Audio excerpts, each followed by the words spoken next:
Welcome to the Jerome McClain Show. I'm your host, Jerome McClain, and let's get into our episode.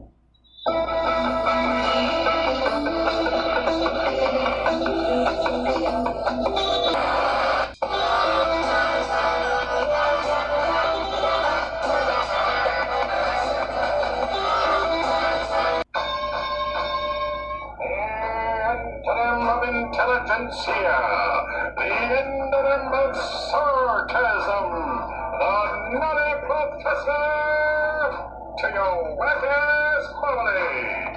It's T-Bone from T-Bone and Chick Brew in the Morning. Now available in podcast format. Simply search for the T-Bone and Chick Brew podcast, available wherever fine podcasts are sold. Good morning, everybody. Happy Thursday. I have an amazing show for everybody today. What do we have, Crystal? Indeed, we do. A lot of breaking news once again with regard to our war on Iran. Bombs are flying. There are some indications maybe they are still working on a deal behind the scenes. We will sort through it all. Trump making some wild comments and threats as well. So we'll play that for you, too. Professor Morandi is going to join us for the Iranian perspective, what he thinks is going on and may happen next. Brandon Weichert also going to be back with us. So we covered with him previously the efforts to integrate the Israeli military with our military. Apparently, they're also trying to fully integrate the Israeli intelligence apparatus with our intelligence apparatus and to legislate that this is legally mandated no matter what, a future president may want to do. So he's going to get into all of that and also react to a very troubling report from legendary journalist Cy Hirsch that Trump has in fact floated using a nuke in Iran. So get his thoughts on all of that. We've also got some other wild Trump comments on the economy. He says he loves the inflation. We will get you the Republican reaction. We also have a huge story in terms of the stock market with the SpaceX IPO going forward. This is going to be one way or another extremely consequential. So we want to take another look at that. And then we've got Mika Brzezinski with a wild question to Graham Plattner and an excerpt in the New York Times of explosive behind the scenes information about how all of the Epstein files machinations went down behind the scenes. This is Maggie Haberman. And it's pretty interesting what they are claiming happened with regards to, remember the binders that went to the influencers, Pam Bondi making a mess of things, who was arguing for what behind the scenes and what the president was up to during that time. Yeah, I would say it doesn't make a single person in there look good. Thank you to everybody for subscribing to the show, breakingpoints.com to support our work. All of us up all hours of the night monitoring all these missiles flying all over. So please support us if you can. And if you're watching this on YouTube, hit subscribe, listen to the podcast, share an episode with a friend. But as Crystal said, we're going to go ahead and start with all of the craziness in the Middle East right now. Let's go ahead and start. First, what we have here is the United States Navy releasing this, disabling another tanker in the Gulf of Oman. You can see that they shot 2 Hellfire missiles at the boiler room. This is the 3rd tanker that's been disabled in a number of days. What you're watching here is actually an Iranian missile barrage on an Air Force base in Jordan. Very noteworthy because Jordan had not come under nearly as much attack. You can see that some of the missiles were intercepted. Iranians are claiming otherwise. This is a very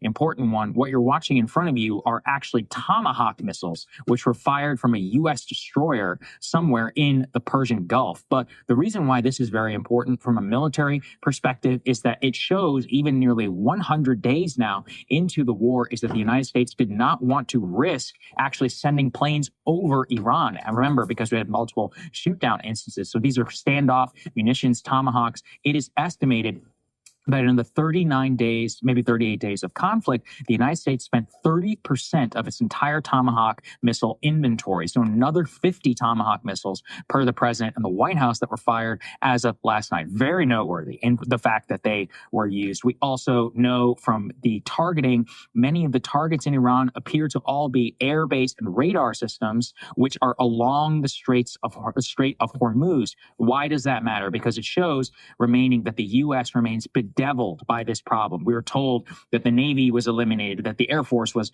eliminated. Not even true. Just saw a video literally came out today, released by the Iranians, of one of their fighter jets actually landing on an airbase. But it does show that they are still bedeviled by that problem. Many of these installation sites all along the Strait of Hormuz, and the single most important use is those Tomahawk missiles. It tells us they still do not want to risk sending planes over Iran in the case that they get shot down, just showing their overall military strength. So we did have Fox News reporter Trey Yingst. He got a call straight from the Situation Room last night. Let's take a listen. I just spoke with President Trump, who is currently in the Situation Room with Vice President J.D. Vance, along with Special Envoys Kushner and Witkoff. The president giving new insight into what is taking place as we speak. There is an ongoing bombing campaign against the Iranian regime. The president tells Fox News that 49 Tomahawk missiles were used to hit targets inside of Iran, some of them as close as 40 miles from the Iranian capital of Tehran. The president said that U.S. fighter jets are also operating over the skies of Iran,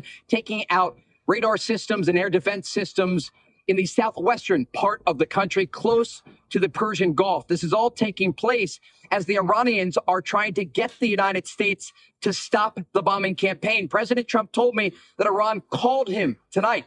Top Iranian officials and President Trump spoke directly, according to the commander-in-chief tonight, as the president was sitting in the Situation Room. And he told me that the Iranians asked them to stop bombing. And the president said to me, the bombing will stop shortly. I asked him what will happen if the Iranians do not sign an agreement that was put forward by American negotiators. President Trump said, quote, we'll bomb the S out of them tomorrow night. I asked the president if the ceasefire is over. He told me this was the most violated ceasefire in the history of the world. He also spoke about the broader situation. And Vice President J.D. Vance also spoke momentarily. The phone at one point was on speaker, and the vice president talked about how this negotiating team has dealt with the Iranians, understanding that they have to deal with both moderates and more extreme voices inside of Iran. We will bomb the shit out of them, Trump told Trey. I like his attempt to censor there on cable television. We were going to bomb the shit out of them today if they do not sign a deal. I'm sure that if we just bomb them for the 39th time, that this time everything will work out. Let's put an A3 up here on the screen, the immediate response from the Iranians. Iran has declared the Strait of Hormuz closed to all shipping and has warned any vessel will be targeted. The Armed Forces Top Operational Command responsible for coordinating military operations says the following. Following the criminal aggressions of the American enemy and considering the launch of new attacks by the invading army that the countries on the area of the South Province from this moment ago, due to insecurity in the region, the Strait of Hormuz is declared closed for passage for all types of vessels, including oil tankers and commercial ships. Any movement of vessels through the strait will be targeted, and the American claim regarding the pacifist ship through the strait is false. This was after CENTCOM had denied that. They're also denying, Trump said in that, to Trey Yingst reportedly that he had spoken directly with the Iranians. They're also denying that is going on. And I mean, the one area where they are in agreement is Trump said this is the most violated ceasefire in the history of time. And they also are saying that, these attacks have made the truce completely meaningless. So today seems to be a really pivotal day, given that Trump is saying either we're going to have some sort of a deal, we're going to bomb them into negotiating, which is something that he's been convinced of before, that, if we just have a little more violence, one more attack, that then we're going to be able to succeed at the negotiating table. So either there's going to be some sort of progress diplomatically today, or else it's looking increasingly like we're going back to all-out war. I think that there's no question in terms of, look, I don't know. Obviously, anything could happen. There's some reports about talking and all of that behind the scenes, but a couple of important things. We'll save that mostly for Professor Morandi. But if we stick explicitly with what we know, let's put A5 up here on the screen again, just to show everyone where all of these things are going. At least 4 explosions were heard on the coastal town on the eastern side of the strait. Another explosion was near the city of Minab, which, if you'll recall, that's where that girls' school was struck. Several explosions were also heard near the port area on a Gulf of Oman coast. And then an explosion was reported in Iran's main commercial port and naval hub overlooking the Strait of Hormuz. All of that indicates that the U.S. is looking at the strait singularly as the major military problem. What this comes on the heels of, if you put it all together, is that the strait itself, reopening it, is the only military objective now of the U.S. They're not even pretending to strike military strikes or military sites in Tehran or near the nuclear facilities or any of these places, which actually shows you the ball is in Iran's court, because if they're able to control the strait now, as opposed to February 28th when the war is launched, we are now trying to solve a problem that didn't exist on the very day The war was launched. It also, look, if Iran was totally military defeated, as Trump has claimed, I think yesterday, that Ryan and Emily covered, then they would not have air defense and radar systems and missiles and drones that they were able to launch as far away as Jordan, at Kuwait, at Bahrain, all three, which were also hit last night. I mean, look, we have no idea. There's all kinds of wild claims that are out there. But one thing making clear to me, there is a hell of a lot more censorship now coming out of the Gulf. The number of videos and things that come from the Gulf of showing interceptions and all that is minuscule compared to even when it was, pretty clearly the Gulf people have got this locked down over the last 65 days. And I think a lot of foreigners have probably left, probably are going. So that's probably another part of it. But I mean, we are seeing, there's some report of a hit on the U.S. Navy Fifth Fleet. Don't know if it's true or not. We'll never know, to be honest, because it's not like CENTCOM going to tell us the truth. Just to show you all the level of nonsense, Jordan came out and was like, we intercepted 20 missiles. Well, Iran was like, well, we only fired 12. So how does that work? Well, maybe the missiles came from somewhere else. Somebody else can speculate that. Or maybe they're lying. And we've seen that very consistently from CENTCOM, from the U.S. forces. They keep saying everything is fine, nothing's been hit. And then 6 weeks later, you're like, oh my God, this entire place looks like the moonscape in terms of what has been hit. So just keep that in mind as some of these denials and other things are rolling out. We have no idea the amount of U.S. assets that may have been taken out as of yesterday. We do know, though, that there was this major strike on an Iranian water storage, a drinking water site. We basically 100% confirmed. It's been geolocated and confirmed also. The New York Times ran one of its investigative series on it over the last 24 hours. They said not only was it struck, but it was struck deliberately. Pete Hegseth was asked about that yesterday when he was at Gitmo. Let's take a listen. So far, blockade is ironclad, which it is. And we're able to move commercial shipping in and out of the Strait of Hormuz. Who controls the Strait of Hormuz? And President Trump said it, and he's right. The United States of America controls the Strait of Hormuz. We're able to bring oil in and out and other things with partners, and have done so now for weeks and weeks in ways the Iranians don't want to acknowledge. How many strikes tonight? I think bigger, more strikes than last night? We're as you know, we're not in the business of revealing what we're going to do or not going to do. But ultimately, what we do tonight are going to advance our military interests and also enhance our diplomatic position. Or you just mentioned you're going to plan to hit them and strike them hard tonight. If the response is in hitting bridges, electrical infrastructure, how would that not be a war crime potentially targeting civilian infrastructure? Well, it's precisely the kind of disingenuous question that I'm used to from the media, impugning the motives of the folks on our side who are incredibly professional and incredibly effective. We will hit them hard on our terms, on the targets that improve the environment for us to operate in and undermine the capabilities that Iran wants to have. Again, they can't do that to us meaningfully the way that we can to them, but we're also clearly signaling to them, you have a choice. You have a choice in the way that you respond, and you have a choice with our incredible negotiating team in Steve Witkoff and Jared Kushner and the vice president and the president across the board prepared, Marco Rubio, the whole team prepared to make a great deal that would benefit Iran. They choose not to, and as a result, they're going to meet the United States Central Command again tonight in the way the president laid out clearly. Hegseth is fully back to rah-rah mode, but you can see here is asked specifically, we control the Strait of Hormuz, but the strike on the water storage site remains very important because that was one of the main, well, first of all, you're not supposed to do that. It's just even by the rules laid out by the United States military, not even like Geneva Convention or any of that. But second is that was always something that was going to be seen as a red line from the Iranians. Now, we don't know yet what their full response has been. Frankly, it's been a bit muted now so far. They've only really targeted American sites. They have not, as of yet, targeted any of the civilian infrastructure in the Gulf, but that has always been threatened. Recall, they were very much eye for an eye. Like you hit the South Pars gas field, they're going to go ahead and hit Ras Laffan in Doha, taking out billions and billions of dollars in oil infrastructure. I'm not sure what their military strategy is right now, but it does remain one where they can use it certainly as a pretext to go after all those desalination plants all across the Gulf, which would be equally critical for them as it is for Iran. So remains to be seen. Let's go ahead and put A8 up on the screen. This is what we've referenced a few times about how there is this report according to a veteran political insider, and this is from Amwaj Media in Tehran with knowledge of the negotiations, alleging that there is a draft agreement that has been prepared. That insider said that the text is ready. It was finalized tonight, gave credit to Qatar, which has been separately engaging with both Iran and the U.S. to forge a deal. Now, keep in mind, when we say a deal, we mean a preliminary memo of understanding to,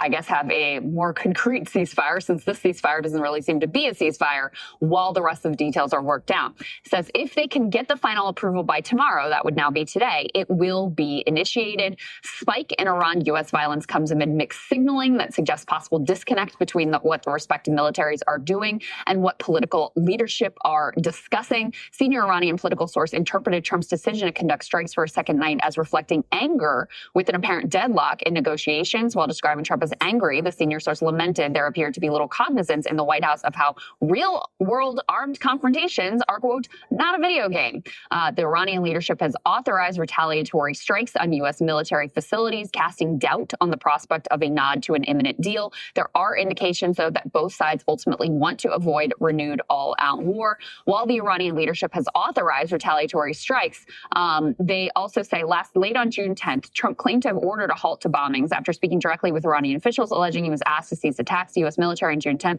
struck a number of military sites in southern Iran. Iranian media has denied the claims about any direct contact. Trump notably alluded to the coming 24 hours, that would be today, as being decisive, saying that if an agreement on the table is not signed on June 11th, we'll bomb the shit out of them. So the idea that's being offered here is that the strikes are more about two things: frustration with the final holdup in the negotiations, and also trying to posture like, now if he did this bombing and then announced a deal, then he would get to look kind of like a tough guy, like, oh, we came in and we were hard with them and we struck their, critical sites and they were afraid. And that's why we're able to secure this deal. So what the picture that this insider report is laying out is one of more posturing and face saving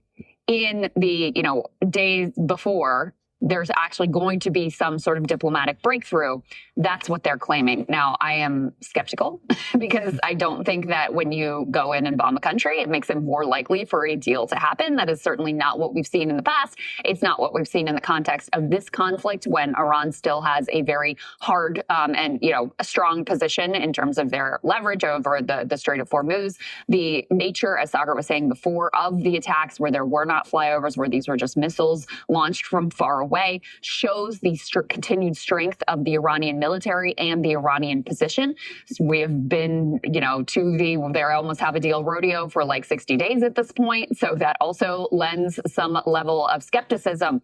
But we wanted to make sure to get in here that this is a possibility, that is what is going on behind the scenes, and that neither side really wants to go back to all-out conflict and will, take some pain and some loss in order to secure some sort of a deal. Yeah. The other element of this that we haven't mentioned is Israel, which continues to strike inside of Lebanon, and that is a red line for the Iranians, and they have already made clear and asserted that is a deal breaker. They will not move forward until there is a genuine cessation of hostilities from Israel against Lebanon and Hezbollah. So in any case, it appears to be, we're either coming to some sort of at least temporary deal and memo of understanding, or spiraling back into all-out hostilities. Well, while you were speaking, some breaking news.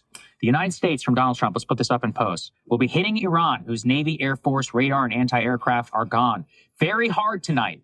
At some point in the not-too-distant future, we will be taking Karg Island and other oil infrastructure points and assume total control of their oil and gas markets, much like we have with Venezuela, which is working out brilliantly for both Venezuela and the United States of America. Thank you for your attention to this matter. Okay. Well, what do you think of that? I mean, do you think that that's that's an empty threat and posturing?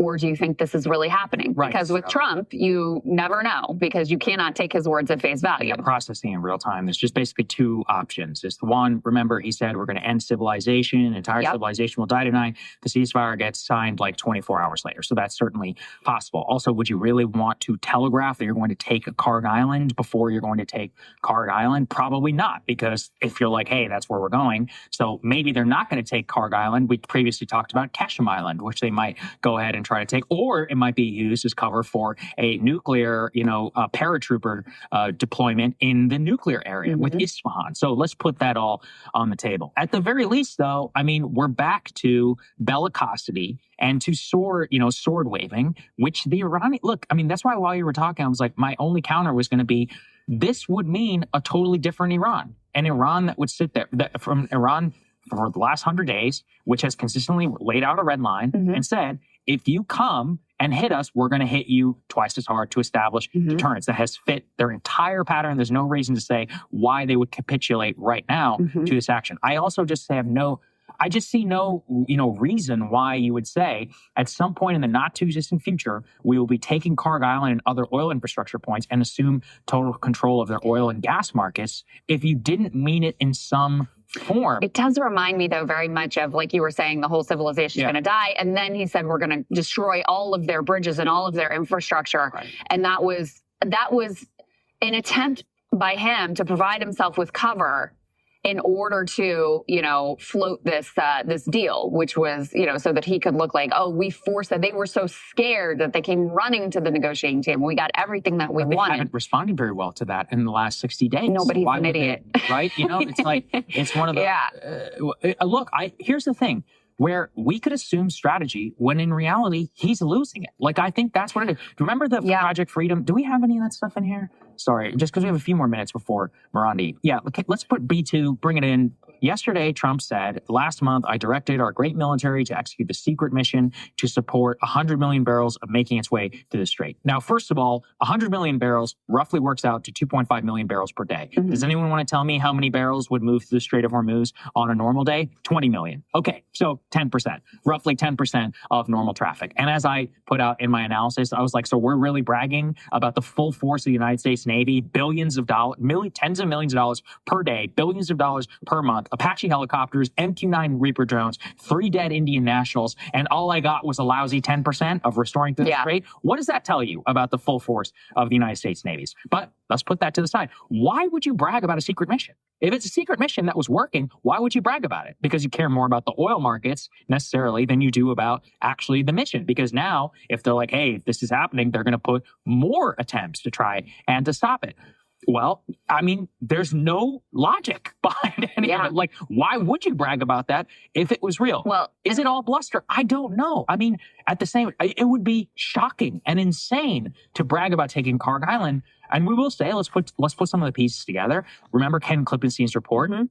There are paratroopers who are currently in the Middle East. There's in Israel, but there's a very under notice picture that was put out by CENTCOM 2 days ago. It was like paratroopers train live fire exercise in the Middle East. And I was like, oh, that's subtle. All right. So you have live fire training bragging by CENTCOM. I mean, it's possible. I think anything is possible because he is desperate. And let's put A7 up on the screen. This is from Cy Hirsch, legendary journalist. He is claiming that he has a source inside of the Trump administration that Trump at some point floated the idea of using low-yield nuclear weapons to destroy, quote, some of Iran's underground missile factories. He was told by someone with extensive knowledge of nuclear weaponry that it was a very scary and very serious moment. The president was depicted at this point to be desperate not to lose in Iran. His idea was to warn the Iranian leadership that we are very seriously considering such an escalation. I was told the president apparently was talked out of any thought of nuclear escalation. So this is one report based on one insider to Seymour Hersh. However, it fits with the picture of Trump being beside himself, incredibly erratic. Every week we go back to, let's leak something to Barack Ravid. Let's try to control the markets. Let's, do a little bit of bombing. Let's tell Israel not to bomb. Then let's greenlight Israel bombing. I mean, it just is if you look at the entire picture, it is one of someone who is trapped, who doesn't know what to do, who is lashing out at times, who is trying everything they can possibly think of to get themselves out of a mess of their own creation, which is a disaster. I mean, if you accept the Iranian position and the deal that's on the table, you are acknowledging a humiliating defeat for yourself.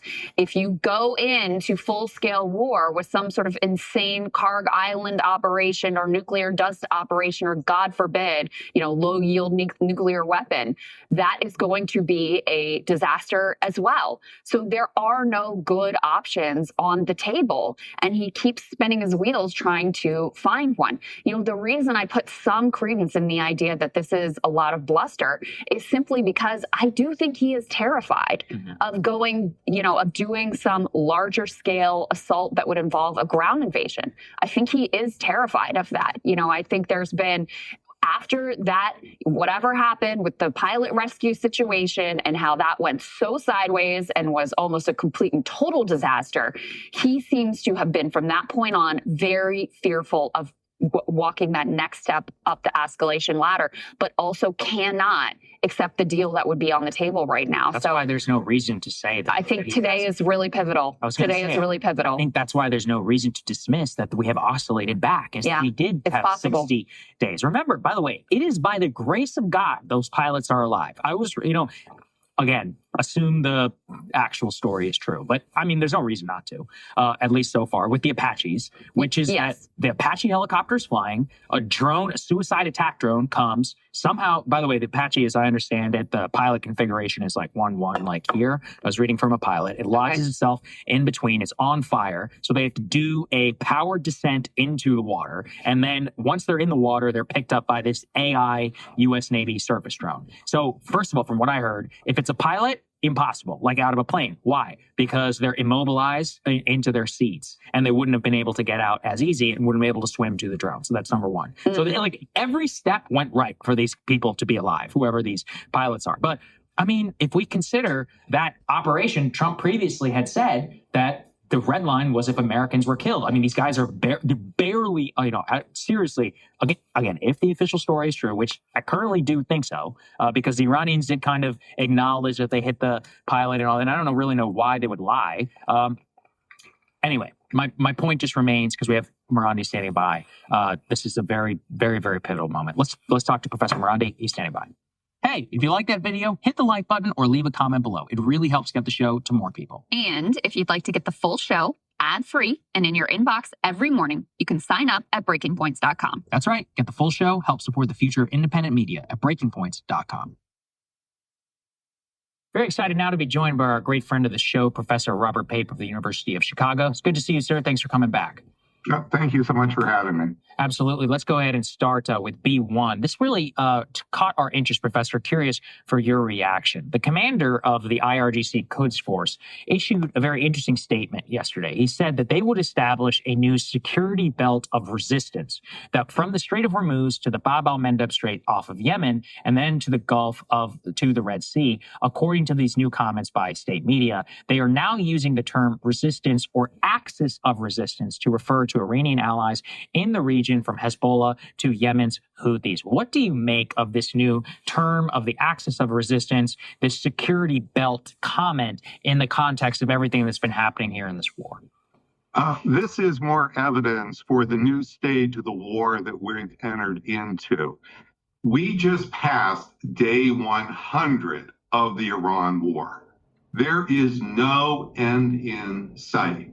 We are not at the end. We are in the middle game. And in the middle game, the most distinctive feature, which has happened for weeks, and this, what you just showed, is strong evidence of it, is that Iran has moved from survival to ambition. Let me say that again. Iran is no longer just considering how does it survive. Iran is moving from survival to ambition. You see that in its behavior. You see that a week ago, it responds to relatively minor strikes here by the U.S. by upping the ante to put pressure on Kuwait and Bahrain. They are not just doing tit for tat. They are using a version of their own escalation dominance to put pressure on those Gulf states to withdraw American forces from their territory. Almost at the same time, they threaten Israel. You attack Hezbollah's strongholds in Beirut, that's Iran's key ally, and Iran is going to punish, going to retaliate. This is part of that new red line that you just showed. They are extending an umbrella. They are not just worrying about survival in Tehran. They're extending an umbrella, a new architecture. That is a new ambition. And then last week, right at the end of last week, the senior advisor to the supreme leader made a statement almost identical to what you just showed, except did not define the umbrella area so clearly. He used the same geographic space, by the way, but not that clear set of red lines. So what you are seeing is that Iran has gained power in the opening stage. That's like the opening in chess. It has gained power. And in the middle game, it's not just happy going for a draw. It's going to extend that power in a more ambitious way. And that middle game with this new security architecture, and I'm glad to say a bit more about that, but this middle game, this is going to go on, folks, through the summer. We are almost surely now going to have the new crisis in the world economy based on Iran's behavior and rhetoric. This is almost locked in. The world may not fully expect it, but this is what you would expect. This is what the direction of the modeling for the 20 years would expect. And then I'm sorry to also say this is not just going to end on Labor Day. Donald Trump extended the naval blockade to Labor Day as if this is going to be over by Labor Day, which, of course, very convenient for him with the midterms. However, that's not where Iran's thinking is. If Iran can hurt its opponents through the midterms, as the United States and also Israel, Netanyahu has elections coming, it's going to take advantage of that. So we need to expect that this middle game is going to go on through the summer, through the new economic crisis, into the fall and midterms, and probably into January. That's the true middle game we are facing. Wow. So if that's where Iran is, they've moved from survival to ambition. What is Trump's perspective? What are his thoughts? Because we've been tracking on the show how you had the situation where Israel was struck by Iran. Trump tells a bunch of reporters, I don't want Israel to retaliate. Then Israel retaliates anyway. He's now saying, oh, well, I understand that they had to do that limited strike, but now they're done. But of course, this morning we see headlines that they continue to strike inside of Lebanon. So in any case, what do you think is going on in terms of Trump's calculus and how all of that unfolded? Yeah, so what Trump is doing, first let's just explain, as Iran has gained power, America has lost strategic position. These are a direct trade-off of each other. Trump's rhetoric and phone calls and statements are as if he was still the dominant power. He is acting as if he is still in control. In fact, he has been saying, I am in control. Well, the fact is, Trump is losing control as his strategic position has declined. And control is not defined by what the actor President Trump says, I have control. It's defined by how others are reacting. So point number one, the Iranians have said, and this is what the advisor to the supreme leader said late last week, that they're just going to ignore what Trump says about negotiations. It's not they're going to respond to it tit for tat. They're just ignoring him. They don't think it has any reality, and they've laid out their demands in public, which means they're digging their heels in, and they don't really care what President Trump says anymore. At least that's what they've said, and their behavior would reflect that.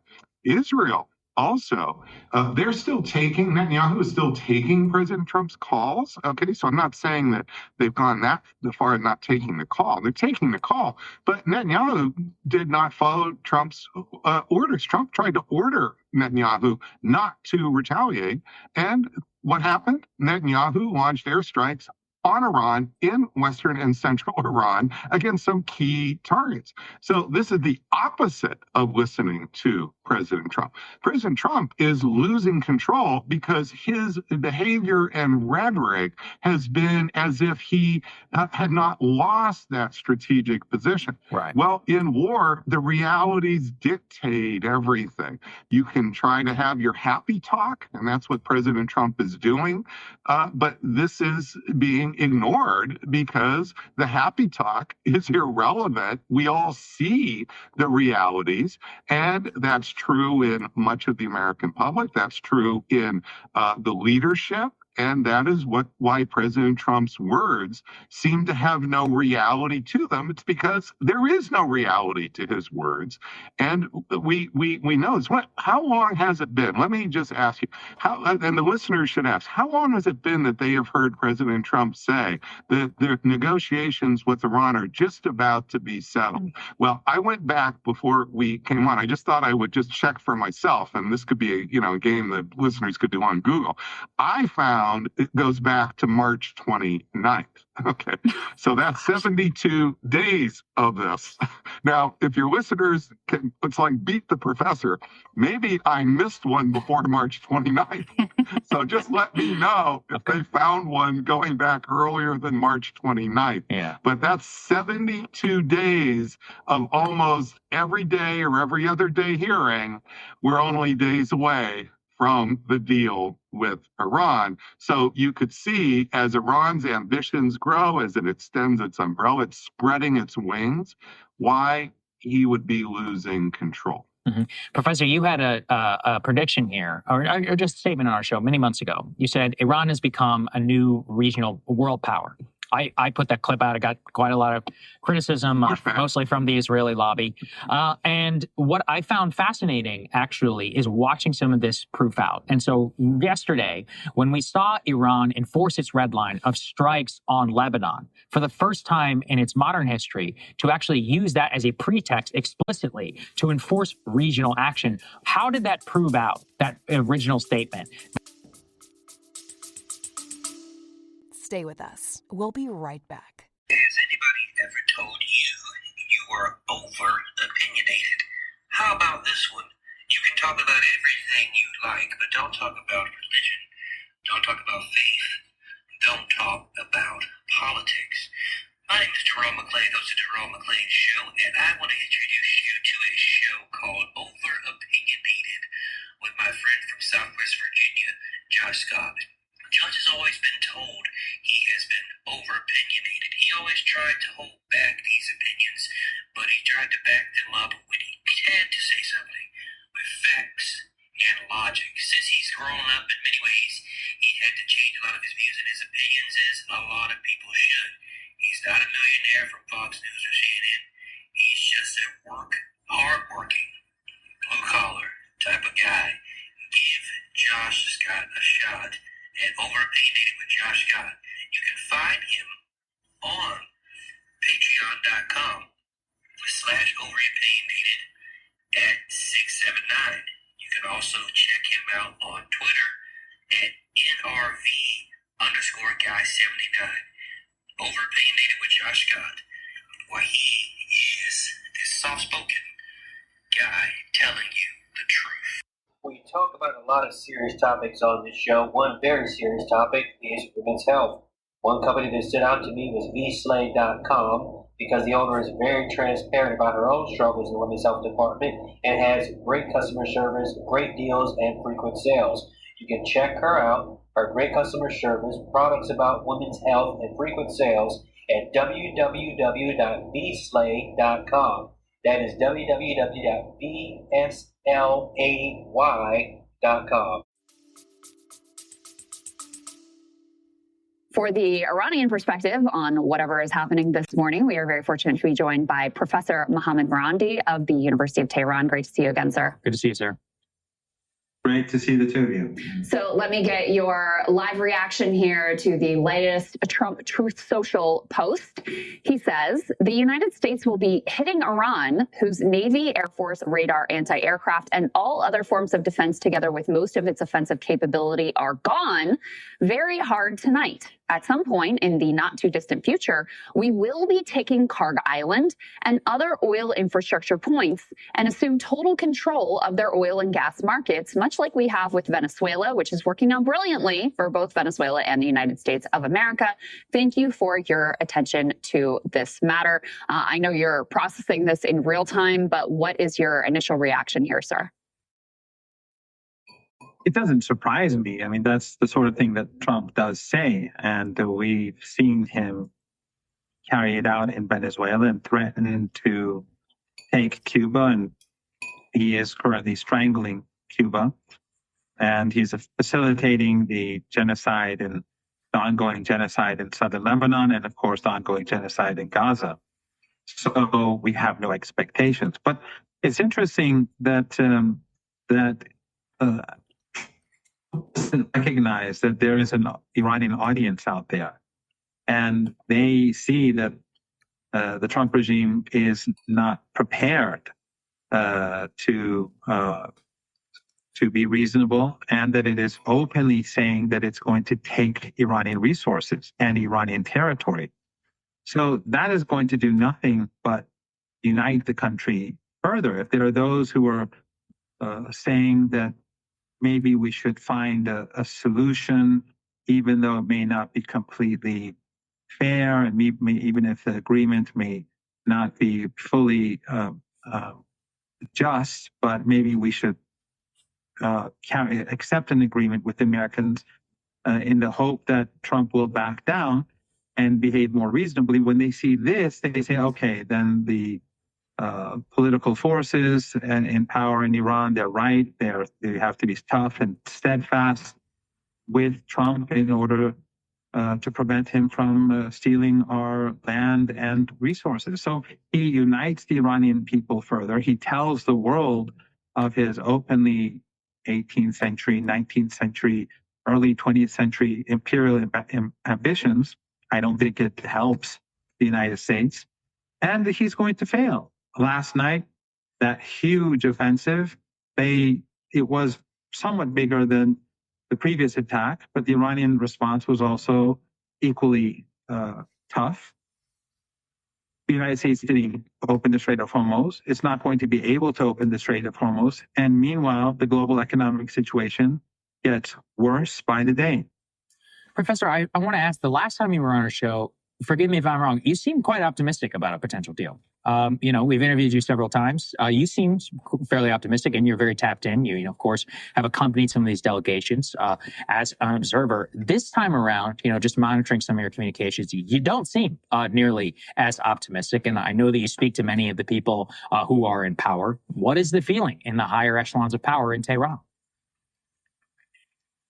I've never been very optimistic. I'm just, in general, I'm not a pessimistic person, and I am an optimistic person, despite all the horrors that we see every day. You wake up in the morning and you look at your social media and you see dead bodies in Gaza and Lebanon and so on.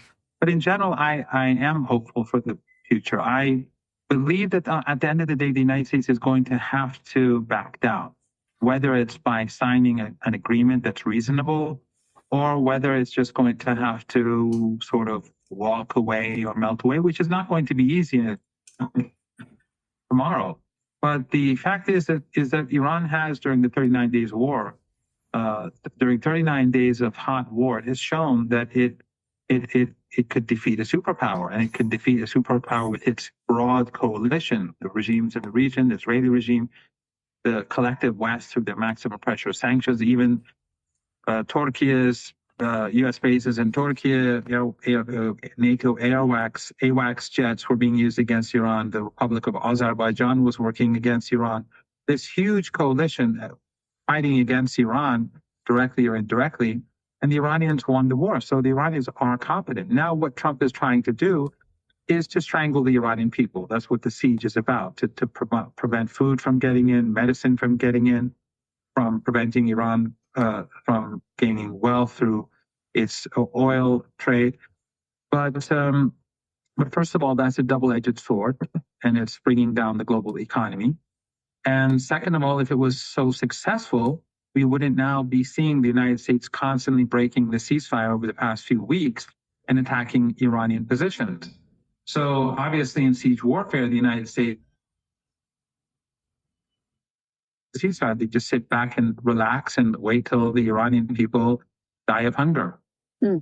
I wanted to get your reaction to, if we could put A8 up on the screen here. There was a report from Amwaj Media that effectively the new bombing campaign from the U.S. and presumably the social media bluster threats, we're going to bomb the S down of you, we're going to take Karg Island, etc., are part of providing sort of rhetorical and military cover to enable Trump to accept a deal that is in fact close to being finalized, with credit to Qatar for mediating this. Now, this is based allegedly on, an insider in Tehran. Do you think that that could be the case? Sagar and I were just talking about, recall back when there was the threat to end the entire civilization and to bomb all of the infrastructure and the bridges in Iran. And that seemed to be an attempt by Trump to provide some sort of tough guy political cover for himself to then enable, the agreement of what we're calling a ceasefire, which is very much not a ceasefire at this point. So I'm wondering if you see these renewed threats and even the bombing campaign as an attempt by him to provide himself some political cover so he can say, see, look, we scared the Iranians, we bombed the shit out of them, they were so scared, they came to the table, and now we've got this great deal. I don't know, because I don't think anyone knows what goes on in Trump's head. And so I have given up predicting Trump. And for a long time now, whenever people contact me and say, Trump has said this or he said that, will he come and tell us what you think he'll do next? I say, look, I don't even read his material. I don't. Smart. He's something different, and whatever I say is going to turn out wrong. So I really don't know. It sounds nice, but I don't see Qatar as being relevant, because Qatar is not a mediator. It is Pakistan, even though Pakistan is only sending the written messages back and forth. It is possible, and this is something that has been said in the past, that Trump may, in fact, the belief was in Iran many weeks ago that the United States will ultimately attack Iran again, and then change its policies. That would be possible. So it's not impossible, but I don't think we can. I don't think that that's something that we should be. That I don't think that's something that we can. I don't think we can make predictions about Trump, because he's just. His negotiators, they have basically agreed on almost everything. We know that the general terms of the agreement. And the Iranians are not going to accept any changes. There are some differences right now, but they're not. The general terms of the agreement are pretty clear. But every now and then, Trump comes out and says that I'm not going to give Iran's assets back, or I'm not going to lift the siege, or I'm not going to end the sanctions. Well, your negotiators have written all this down on paper. So I don't know what he's going to do ultimately. I'm sure he's under a huge amount of pressure from the Zionist lobby and the Israeli regime not to sign this. If it wasn't for them, he would have signed this agreement a long time ago. In fact, I don't think there would have been a war in the first place. But we are where we are, and I don't want to make predictions, because whatever I say, you can be absolutely sure it'll turn out to be wrong. So this is fascinating to me. So let's stick then. So you don't want to look at Trump. Let's stick with Iran. Let's put B1 up here on the screen. I'll read it to you since I know you can't see it. This is per our Barak Ravid. He says Iranian and U.S. officials held parallel talks with Qatari mediators in Doha over the last 2 days. The Qataris tried to arrange a trilateral meeting to directly negotiate on the remaining gaps, but the Iranians refused. What do you? First of all, I mean, I'm sure you know maybe some of these mediators. leaders? Can you tell us a little bit about their thinking? Why are they refusing to meet one-on-one with the United States, or at least in this case with Doha, the Qataris as mediators? Well, as far as I know, and I have to look into this, but as far as I know, Doha's role has been mostly about facilitating the transfer of Iranian stolen assets back to Iran. Right. The reason why Iran wants these is because Iran in the past, whenever they negotiated with the United States, when it came down to implementation, the Americans would cheat Iran. Obama did that.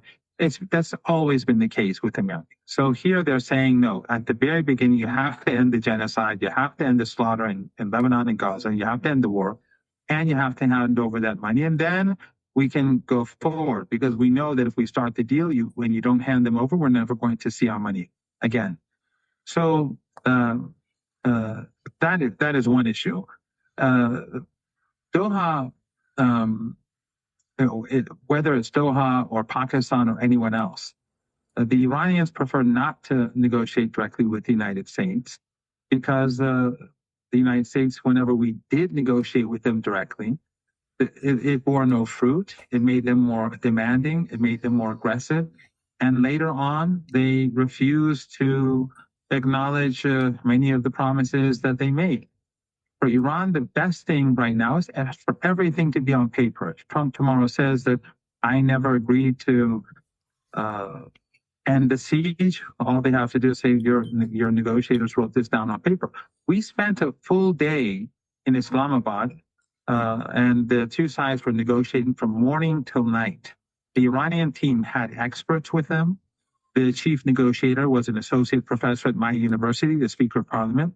On one hand, the deputy head at the Supreme National Security Council, another professor at a different university, the third, the foreign minister, a PhD holder. And then on the other side, you had Vance, and you had two real estate agents. And Vance was from morning till night making phone calls to people in Washington and Israel. And he had no authority. They were not serious. The Iranian side had experts from the central bank.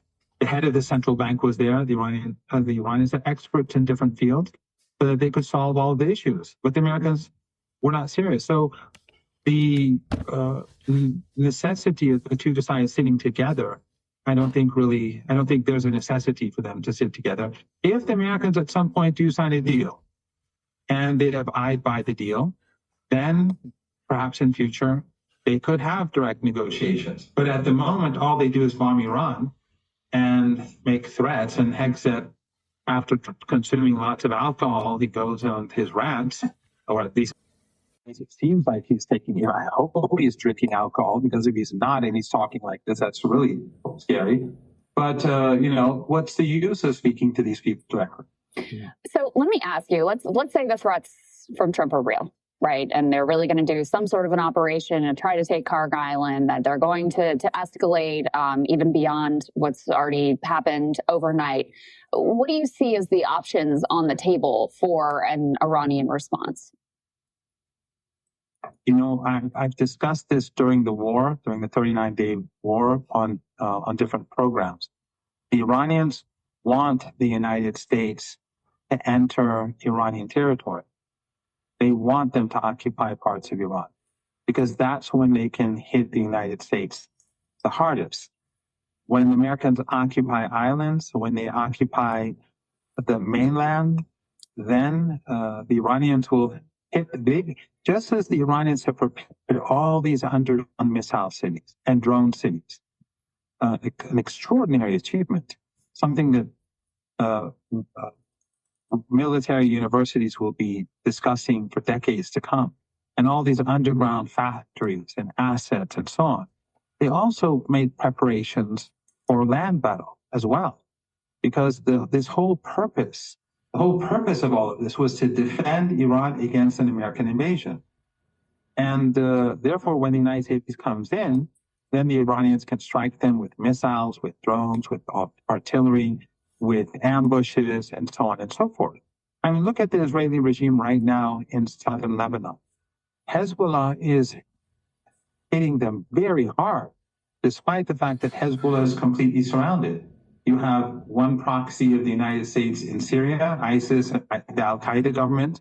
You have the government in Beirut, which is a U.S. proxy. It has no popular mandate. They are trying to squeeze the resistance. They don't allow the refugees from the south to go into different cities and neighborhoods. They're just prevented from moving around in their own country. They won't let aid from Iraq or Iran, blankets, pens, food, anything to get to them. They want to starve the people. They want to break their will. And then, of course, many of these refugees gathered into Dahiya, the southern Beirut, and then Israel wanted to flatten it. And of course, no one in the West cared, so Iran had to step in. But the point is that the reason why the Israelis are being so genocidal is because they're in such rage that Hezbollah is hitting them hard across the border in the south.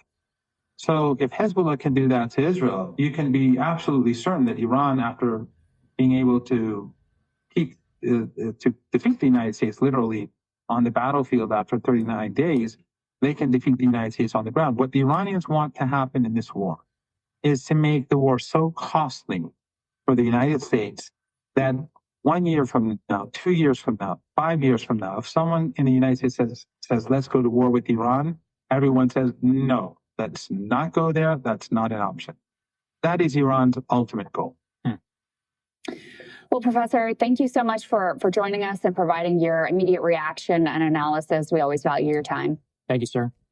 Thank you. Thank you very much. Just one final point. Sure. And that is that I would, as a teacher at university, I would advise your audience, and I've said this on other shows, to read some books on Iran.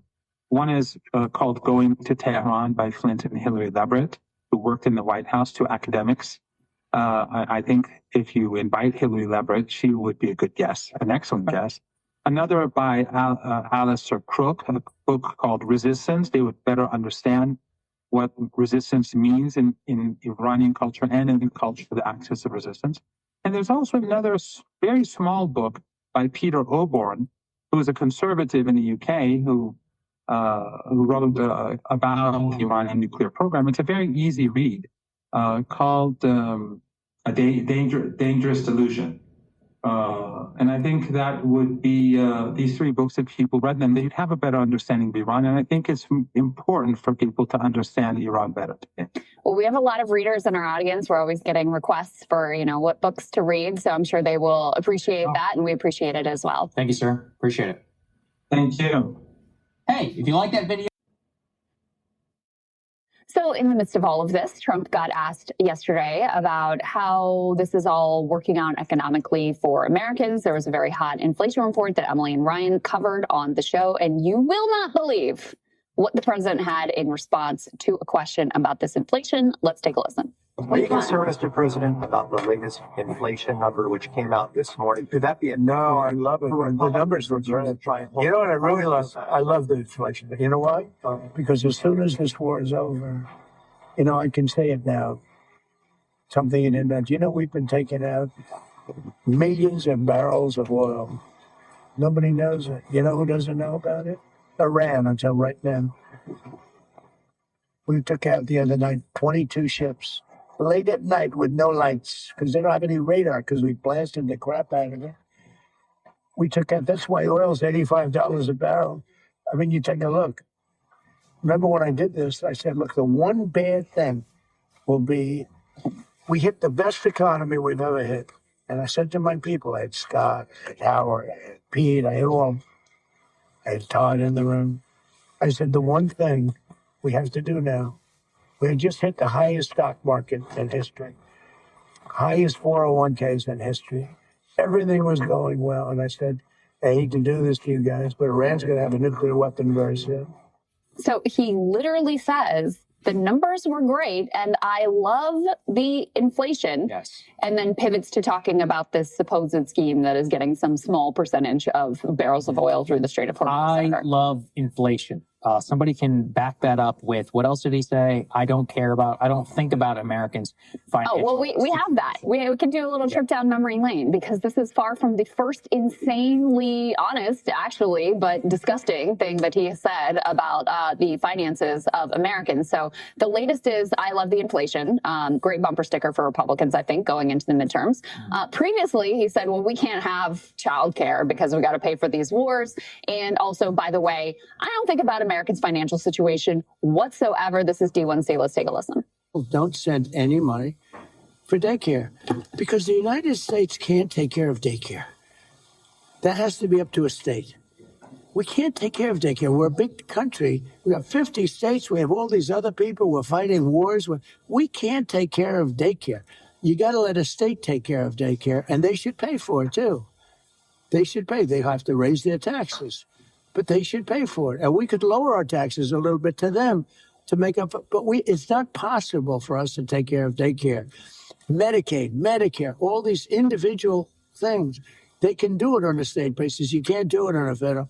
We have to take care of one thing: military protection. We have to guard the country. But all these little things, all these little scams that have taken place, you have to let states take care of them, Russell, and you have to do it. When you're negotiating with Iran, Mr. President, to what extent are Americans' financial situations motivating you to make a deal? Not even a little bit. The only thing that matters when I'm talking about Iran, they can't have a nuclear weapon. I don't think about Americans' financial situation. I don't think about anybody. I think about one thing. I don't think about Americans' financial situation. It's incredible he even has an approval rating in the 30s at this point. He's really trying to make himself the most hated president, perhaps maybe the most hated person in American history. I think for him, I genuinely think any political skill is gone. I think that this has scrambled him to his core, because I think this is the first time ever, very LBJ-esque, the bullshit master, the domestic political comeback kid, multiple-time survivor, got too big for his britches and stumbled into one of the most historic strategic disasters in U.S. history. And then every aspect, in fact, we're going to talk about Epstein. In both cases, they have something in common. Every single tactic that they tried to use did not work. Mm-hmm. And there's a reason for it. I think that reality is one of the few times reality has truly caught up with him. On the Epstein stuff, it's like, dude, you and your whole administration said you were going to release them. Now you're covering it up. There's no getting around it. And in fact, as you know, in a preview of the Epstein story, they were like, well, he's bullshitted. I've seen him survive everything. I'm like, well, why can't he survive this? It's like, well, he can't survive it because his name is in it. And he said, I was going to release him. And I think with Iran, he said, I'm going to collapse him. It's going to be a great victory. It's going to be like Venezuela. We're here over 100 days later. It is a disaster. 13 Americans are dead. The price of, well, I don't need to go through the whole list. Yeah. So the only way is that you just deny, you attack. And I think that what he has done now is backed himself into this corner where he has to say this type of insane shit because it's existential now for him, for his legacy. By the way, that's terrifying because when you start to say things like, I don't love inflation, I don't think about America's financial situation, you are post-politics in a way because it's the second term. Yeah. You have nothing to worry about. He doesn't care about the midterms, and he definitely doesn't care about J.D. Vance or Marco Rubio. He could give two shits about them. He wants his name on, he wants to face on Mount Rushmore, and if he doesn't carve it there himself, you know, he thinks this is the only way he's going to get it. Yeah, he wants to leave a lasting mark on the world. And, you know, that is driving, I think, a lot of the way that he, whether it's the ballroom or whether it's trying to remake the entire Middle East through threat and through force. That is what he's focused on. And when he tells you he doesn't think about your financial situation at all, he is being honest, just judging by his actions. I think that is absolutely accurate. Leaves it to, you know, Republicans to then go out, no, we didn't mean that. And no, it was taken out of context, blah, blah, blah. So here's the latest iteration of that. And by the way, I called this. The moment Trump said this, I said, Republicans are going to get asked about this. They're going to say, oh, he was taken out of context by the fake news media, blah, blah, blah.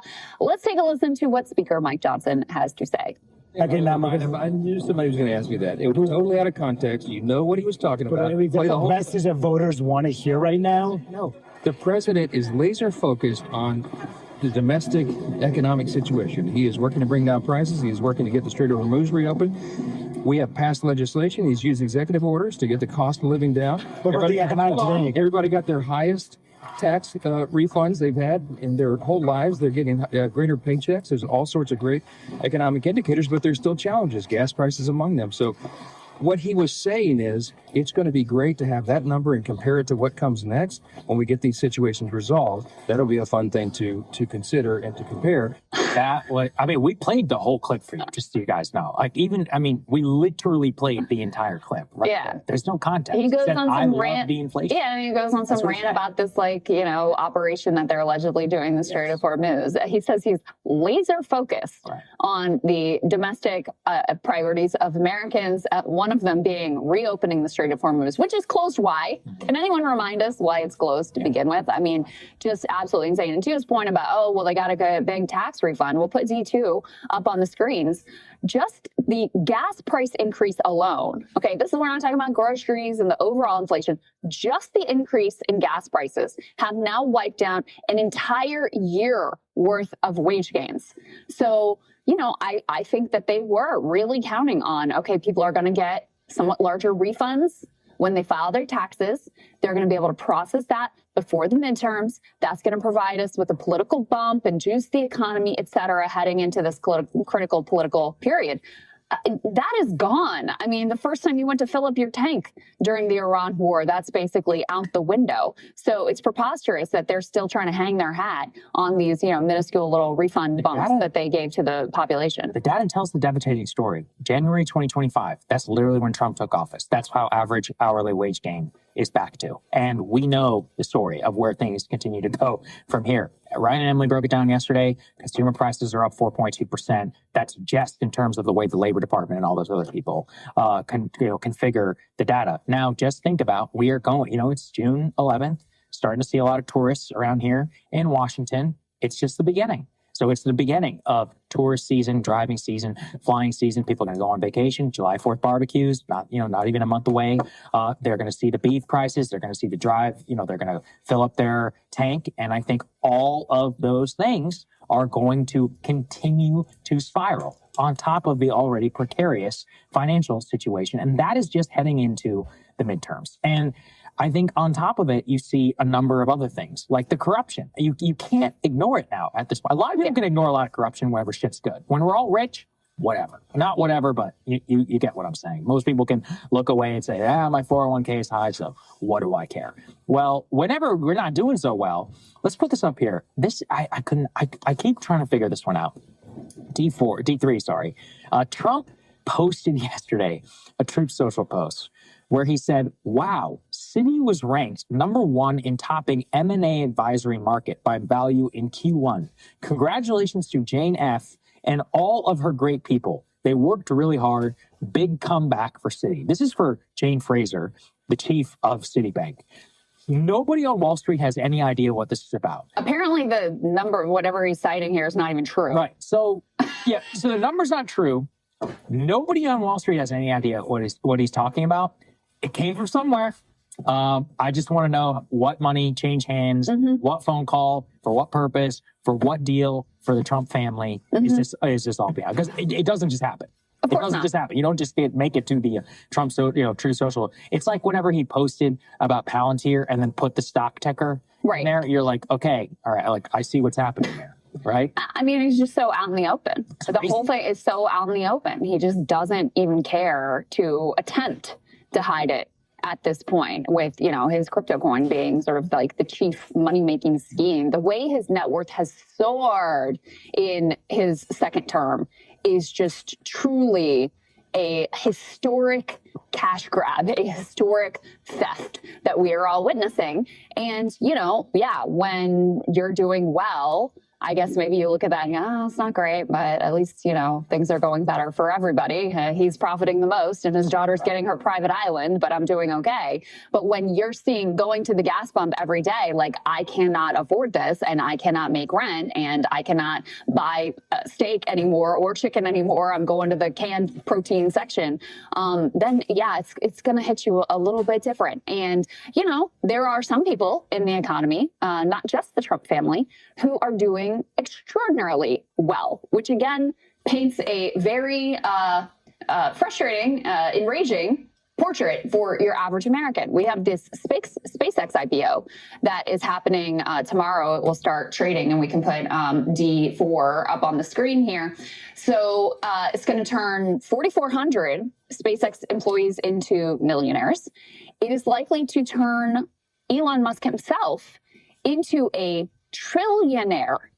Okay, so at the very, very, very top end of the spectrum of, you know, the people who are already wildly wealthy or happen to luck out and get in on what is very likely a massive AI bubble, things are going very well. You know, when you look at the stock market, all the growth is concentrated in these few tech stocks that have, you know, this valuation. Almost everybody acknowledges the SpaceX valuation is absolutely insane when you look at what their actual revenue is coming in and the bet that they're placing here. But they're pushing it out to retail to make sure that suckers can get in when the price is at its highest. So they're the ones that end up holding the bag, et cetera.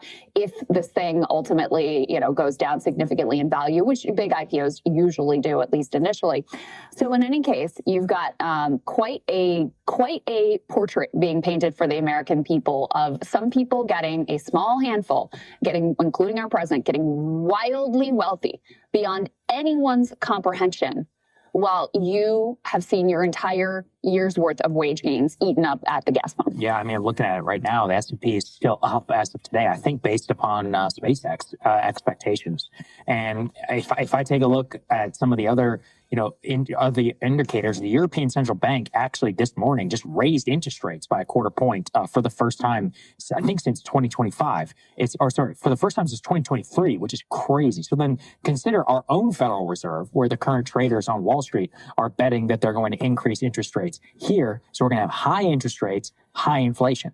I mean, both of those, does that, and then unemployment, the employment, because of the way that they measure it and all that, they're making it so that they're going to continue to try demand destruction, further exacerbating housing and so much more. But yes, the dual screen of trillionaire, thousands of new millionaires. Mm-hmm. This does not even factor in the OpenAI and Anthropic IPOs, which will both also coming somewhere around $1 trillion. I mean, those three, there will probably be hundreds of new billionaires, tens of thousands of new millionaires. And when we say million, we're not talking about like 1-2 million. We're talking about like hundreds of millions of dollars. So real estate in Austin, San Francisco, LA, New York, like, it's about to be a bonanza in any of these very high cost of living areas. The yacht market is going to explode. I feel sick saying all this stuff, but it's true. Like high-end hotels in, you know, Switzerland and all these other places are going to be doing gangbusters. But for everybody else, if you're just sitting there measuring how much it costs to fill up your tank, like, it's getting a lot worse. And I don't have to tell you what the ingredients for that are societal. The market for luxury mega yachts. No, it's crazy. And the market for spam, both going to explode. Yeah. You know, buy some Dollar General stock. Look, we already are beyond Gilded Age levels of wealth inequality, and it matters to people. You know, you cannot have a functioning society. You can't have a democracy when you've got trillionaires running around. I mean, we've already seen this with Elon Musk and the amount of money he was able to casually throw at the Trump campaign and, you know, put his thumb on the scales and then be granted dominion over basically the entire executive branch because of the money that he funneled into Trump's campaign at a pivotal moment. You know, we talk about like democracy crisis. There's a lot more to talk about there too, by the way. They're looking at banning mail ballots, making it so the USPS will not deliver mail ballots in states that don't send in their voter rolls to the federal government. But when you think more broadly about the democracy crisis, like, you cannot have this level of wealth concentrated, have a Supreme Court that has said money is speech, and think that you are going to have any small d democratic representation, and we're already living that. It's total madness, especially with SpaceX. The ingredients, like you just said, are completely, you know, are all ready to go. We know exactly where it will. I don't know. Let's see. Maybe it'll end just like last time. Maybe it will. Okay, let's move on to Epstein. Hey, if you like that video, hit the like button or leave a comment below. It really helps get the show to more people. And if you'd like to get the full show ad-free and in your inbox every morning, you can sign up at breakingpoints.com. That's right. Get the full show. Help support the future of independent media at breakingpoints.com. compensated. They get reparation. And black folk, indigenous folk, other folk, unfair, even white brothers and sisters who have gone to jail innocent, who deserve some kind of... Okay, I'll apply for it. You think I'll get it? Have you ever been unfairly targeted by the Department of Justice?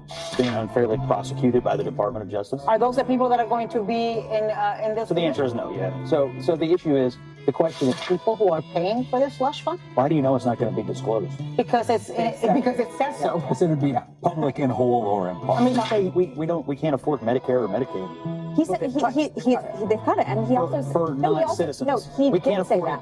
For So he did say we can't that we afford it for cannot afford Medicaid. For people to address those mistakes, I personally think. Oh, absolutely. That's why I've supported reparations for black people for the last 50 years. Transparency and abortion. I've tried to rationalize this in some way, and I see you getting checkmated here because there's just no grounds for justification of this. Hello, everybody.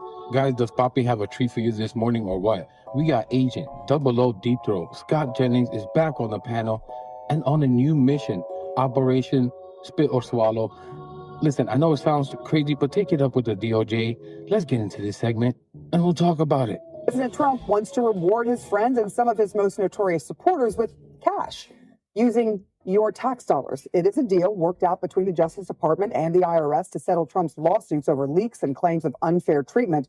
A so-called anti-weaponization fund has been set up to dole out the money to pay Trump's allies who claim they were unfairly targeted by previous administrations. The amount? $1.776 billion, a symbolic nod, of course, to the adoption of the Declaration of Independence. By the way, it is possible the money that's in that fund could be tapped by January 6th rioters. This is reimbursing people that were horribly treated. It's anti-weaponization. They've been weaponized. They've been, in some cases, imprisoned wrongly. They paid legal fees that they didn't have. They've gone bankrupt. Their lives have been destroyed. And they turn out to be right. Because of you. The DOJ says anyone with a claim can file for an apology and a monetary settlement. The settlement says there are no partisan requirements.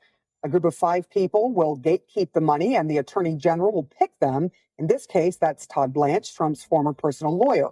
But the president will have the ultimate power to fire any of the gatekeepers. The DOJ claims Trump himself will not receive any payments, but he will get a formal apology.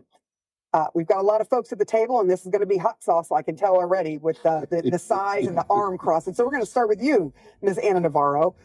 Is this a slush fund to appease his buddies, or is there something that is legitimate going on here? And the other part you forgot to mention is that there's going to be no transparency, according to them. They're not going to know. We, the taxpayer who are paying for this, are not going to know who this is going to. This is so bad. It is so bad. It's so bad prima facie. It's just bad on its face. But then when you put it in context, in the fact that Americans can't afford gas, Americans can't afford groceries, farmers are going bankrupt all over this country. We are in the middle of a war that's now cost $50 billion. He wants $1.5 billion for a ballroom. He wants hundreds of millions of dollars for an arch. He wants $15 million to paint the reflecting pool. And then you put on top of that now a $1.7 billion slush fund to pay his supporters and the people who feel victimized. I mean, I'm so old. I remember when most Republicans used to balk and be shocked and outraged by the idea of reparations to people who suffered slavery. But we're going to be giving money to January 6th insurrectionists. That part's okay. Yeah, it's disgusting. Scott, is this reparations? Look, I think there's a lot about it we don't know. I don't know who's on the committee. I don't know exactly who's going to be applying for it. The people that Trump approves. Well, they say anybody can apply for it, and I don't think. Okay, I'll apply for it. You think I'll get it? Have you ever been unfairly targeted by the Department of Justice? I have been unfairly targeted by this administration. Yeah. Have you been unfairly prosecuted by the Department of Justice? Are those the people that are going to be in this? So the answer is no, you haven't. So the issue is, the question is, Shut up, Scott. Enough of you. You saw what he did there? He's trying to make it seem like the only ones getting the money are people who were prosecuted, when that is certainly not the case and not one of the stipulations. Guys, the right strategy here, and someone said it in my comments, and it's exactly right, is let them get away with it. Don't make a big fuss about it. And when Dems are in full control of the government, do the same thing for injustices done to Black descendants of enslaved people, for instance. Could you imagine? Which in a just world would be a normal outcome. But in this world, very unlikely. Guys, I need to become president someday. President Pape would do some wild things, but in a good way. From reparations to changing the American flag to a bowl of rice and beans, national anthem to a Tupac song, I would have unlimited power. Guys, this is so insane to me. They're using our tax dollars. So we are literally going to be paying for some January 6th rider to get a check. They say it's for anyone who's been wronged. But like, who is determining this, that they were wrong? People that Trump puts in those positions? Like, we all know what's going to happen here. It sounds to me 1,600 people that Trump pardoned who were arrested at the Capitol, along with some key henchmen, and Trump are going to be getting this money, aside from Trump, are going to be getting this money. Guys, like, we talked about this a couple of days ago, and you'll see here how the Republicans are jumping right on board with this, and are going to be making these, whoa, you don't think that people who've been wrongfully convicted and mistreated should get compensated? These people are a joke. Has anyone in the history of the United States ever been unfairly targeted by the Department of Justice? Of course they have. And there ought to be, just at a top line, a way for people to seek recourse if they have been unfairly targeted. That having been said, this all started by the fact that Donald Trump had his tax returns unfairly and illegally leaked by the IRS. That's where all this started. And he was initially seeking damages for that, which he has given up. He'll receive no money, as I understand it. And now it has morphed into this idea that there have been people that have been unfairly targeted. All of this makes me a little uncomfortable because it's a lot of money and it didn't go through the U.S. Congress. That's number one. Number two, I don't want to see a president necessarily handpicking people to get payments where he could be accused of just picking people out who are political allies. But do I want a world where if you've been unfairly targeted by the federal government and it was truly unfair and you truly had something done to you that should not have been done, do I think people should be able to seek recourse for that? Absolutely, I do, because I think it probably happens. This is not what not this on is. a partisan basis, but it probably happens all the time. And I think people ought to be able to seek some sort of damages if they've been unfairly targeted by the department or by the federal like government. James Comey or Right. I mean, I guess the question is, you've got this, the overarching thing that has people really riled is the January 6th writers, some of whom pled guilty. I was in one of the trials for the Proud Boys and for the Oath Keepers, and I watched the whole thing, and I watched it play out, and it played out as any justice, any trial would play out. And here they're pardoned, and they could seek money, should they be able to. My personal view is anybody who committed documented violence against the government or against police officers, they've not been unfairly treated. If they ended up being convicted of a crime because of violence they committed, I got no real sympathy for them. Now, if there were people who were on the periphery that were swept up, over prosecuted, whatever, and they have a way to seek a recourse here, I have less of a problem with that. But I draw the line at violence. If you've committed political violence, if you attack the government building, if you attack police officers, I got real no sense. Scott, you don't have a problem with Todd Blanche handpicking 5 people who Trump can fire at any moment, and giving reparations that are then not disclosed to the American people who are paying for this slush fund? Why do you know it's not going to be disclosed? Because it says so. It's going to be public in whole or in part. I mean, kind of like, I have an issue with the... So wait, it is going to be public in whole or in part? So this is not there are parts that they could redact, not disclose. You mean like it's not private from the job. I think that's a great example. Look, I have an issue with the congressional slush fund that has paid out. I agree with you. That's all done in sexual secret. Claims with our taxpayers. That's all done in secret. I agree. Right. And that should be transparent. It is shameful that it's not. It is ridiculous that we're even considering this in any way a right thing to do. Look, I think transparency is important, and I'll but I do think partisanship aside, politics aside, people are often, have been, will be treated unfairly by the federal government and the Department of Justice. There were certainly people during the Biden years, pro-lifers sitting, praying quietly on sidewalks who were treated unfairly. So Look, I don't think we could say the federal government and the Department of Justice is perfect. It is not perfect. And if somebody did have something happen to them that's unfair, are you saying they shouldn't be able to petition their government for some sort of recourse here? Because I do believe that. But now, whether the fund is the right thing, they I can't. don't know. At a state level, at a federal level, people who have been unjustly targeted. I mean, we see it all the time with people who've spent, I don't know, decades in prison, and it turns out that they are innocent. It happens. And then all of a sudden, they get out. They're proven innocent, and they are given reparations. But this fund will not be for those people. Of course. How do you see this? I mean, No, that's just... could the king fit? I mean, and guys, $1.8 billion. If you do some quick couch math, 1,600 people were pardoned. What, are they each getting more than $1 million? How many more people are we talking about who were wrongfully mistreated or convicted or whatever? 1,600 people, $1.8 billion? That's more than $1 million apiece. Guys, this is just hilarious. Now Republicans care about who may have been wrongfully convicted. We all know this isn't the case here, but for argument's sake, let's just say that's what it is. When for decades this has been done to Black and Hispanics, we're trying to fix some of those injustices. They would say, oh, the Dems just love violent criminals. We just love criminals. Because why? I don't know. They are soft on crime, right? That's what they always say. They want your streets filled with violent gangs. I mean, just the hypocrisy is amazing. This is exactly what should be done to the so-called party of law enforcement. Republicans love violent criminals. They are literal traitors of this nation. I mean, prove me wrong, Penderos. We have proof right here. And you can try and twist and shout all you want, like a Beatle. Beatles, the band. Twist and shout is a song they sang. Never mind. Honestly, the best strategy, like I said, let them do it. And then the Dems have their own ammo. And they can do their own form of this, using direct tax dollars from the wealthiest American citizens. Frame it as a patriotic thing to do. Wealthy people, surely you want to help out your fellow man who was wrongfully mistreated. No? Family come back after what happened to Dr. Martin Luther King being jailed? I mean, how do you see this playing out? Well, first, I just want to salute you, Sister Sarah. First time I get a chance to meet you, high-quality journalists, just like you and Abby. It's high quality. It's always a blessing.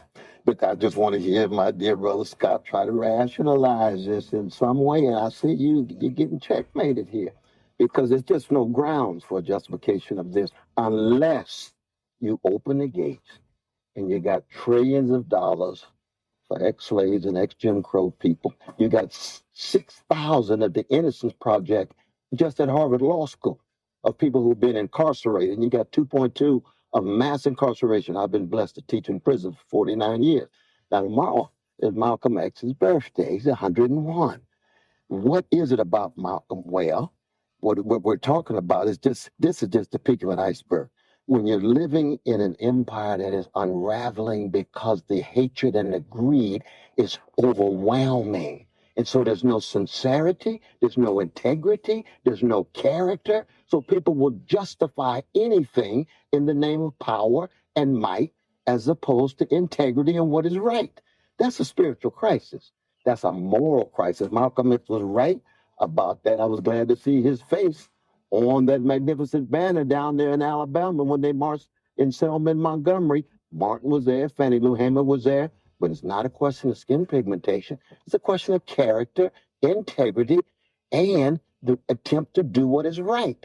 There's no integrity in justifying $1.8 billion of people who engaged in criminal activity actually kill some policemen, and they get compensated, they get reparation, and Black folk, indigenous folk, other folk, unfair, even white brothers and sisters who have gone to jail innocent, who deserve some kind of accountability. There's no way you can justify this. But this is just one peak of an iceberg.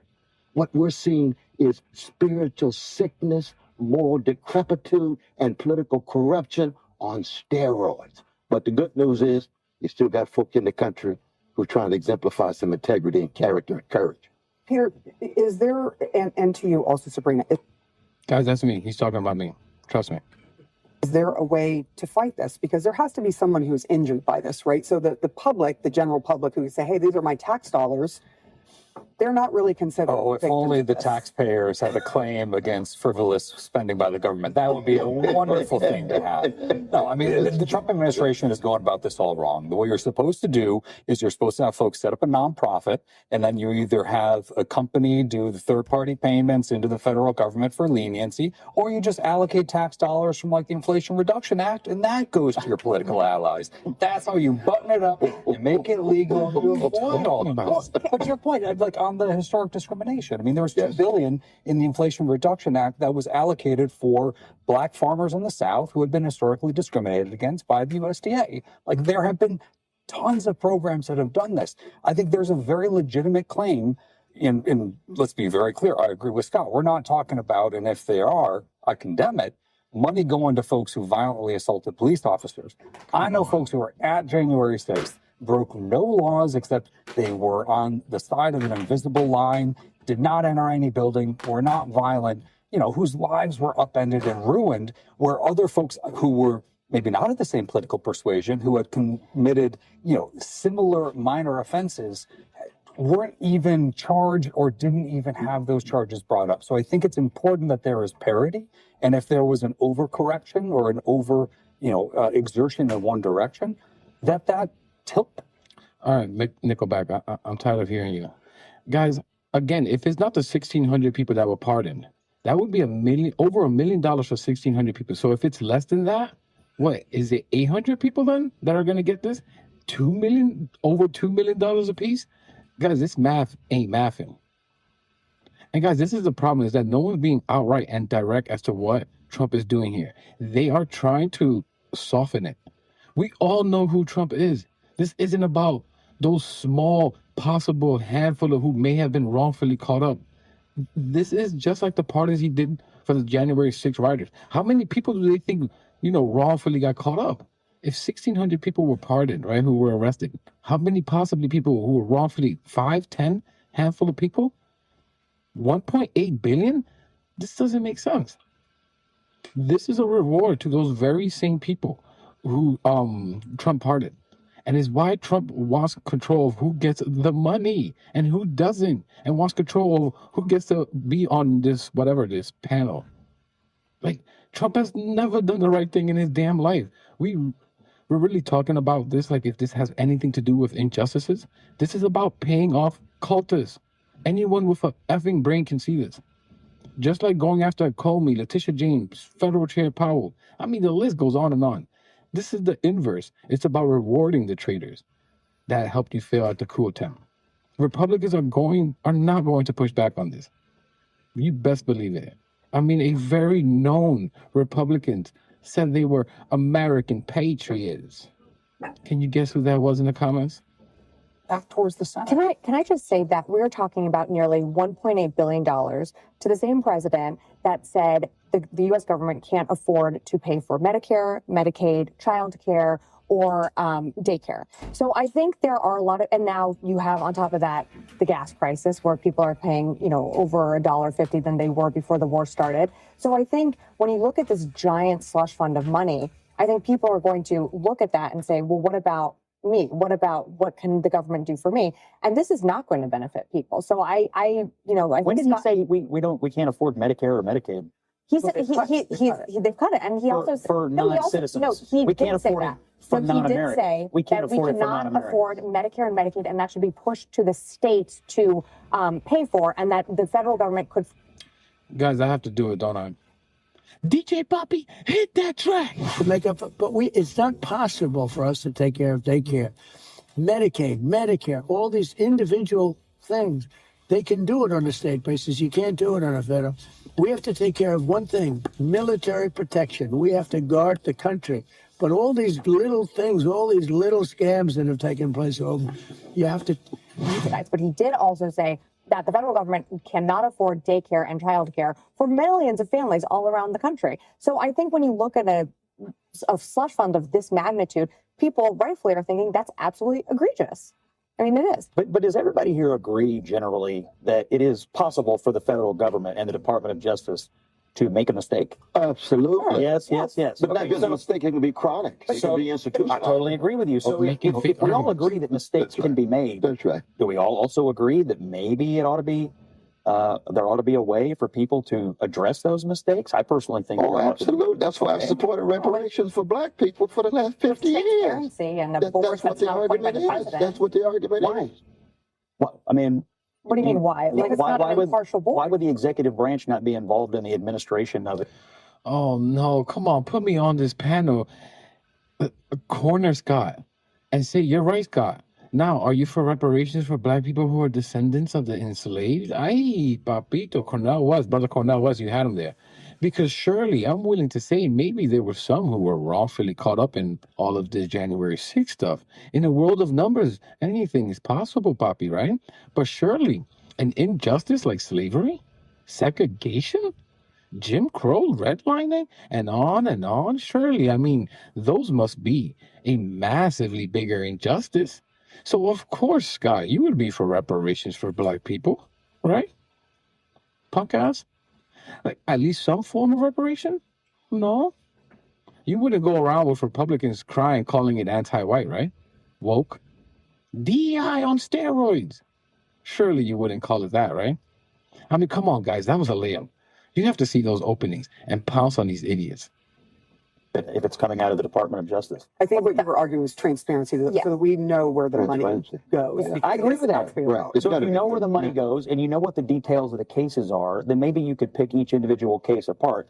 Peter is right. There were some people who did terrible things, committing violence against cops, terrible. But there were some people who got swept up in things, dramatically overcharged, and they weren't treated the same as people who got into similar situations under other administrations. That's absolutely also true. Should they not have a way to get their lives back? But it's also true that the first act that this man did as president is issue a blanket amnesty and pardon for all of them. Not look at it case by case, not look at the ones that have been violent against police, which you say you condemn, but do it in a blanket fashion.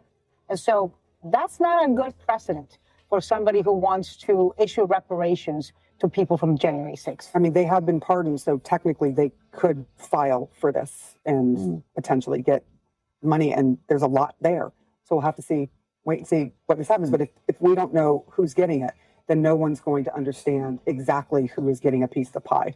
There's a lot of questions here. I think transparency. We haven't even talked about the constitutionality of it. You alluded to it. Congress has the power of the president. It is a question. It is a question.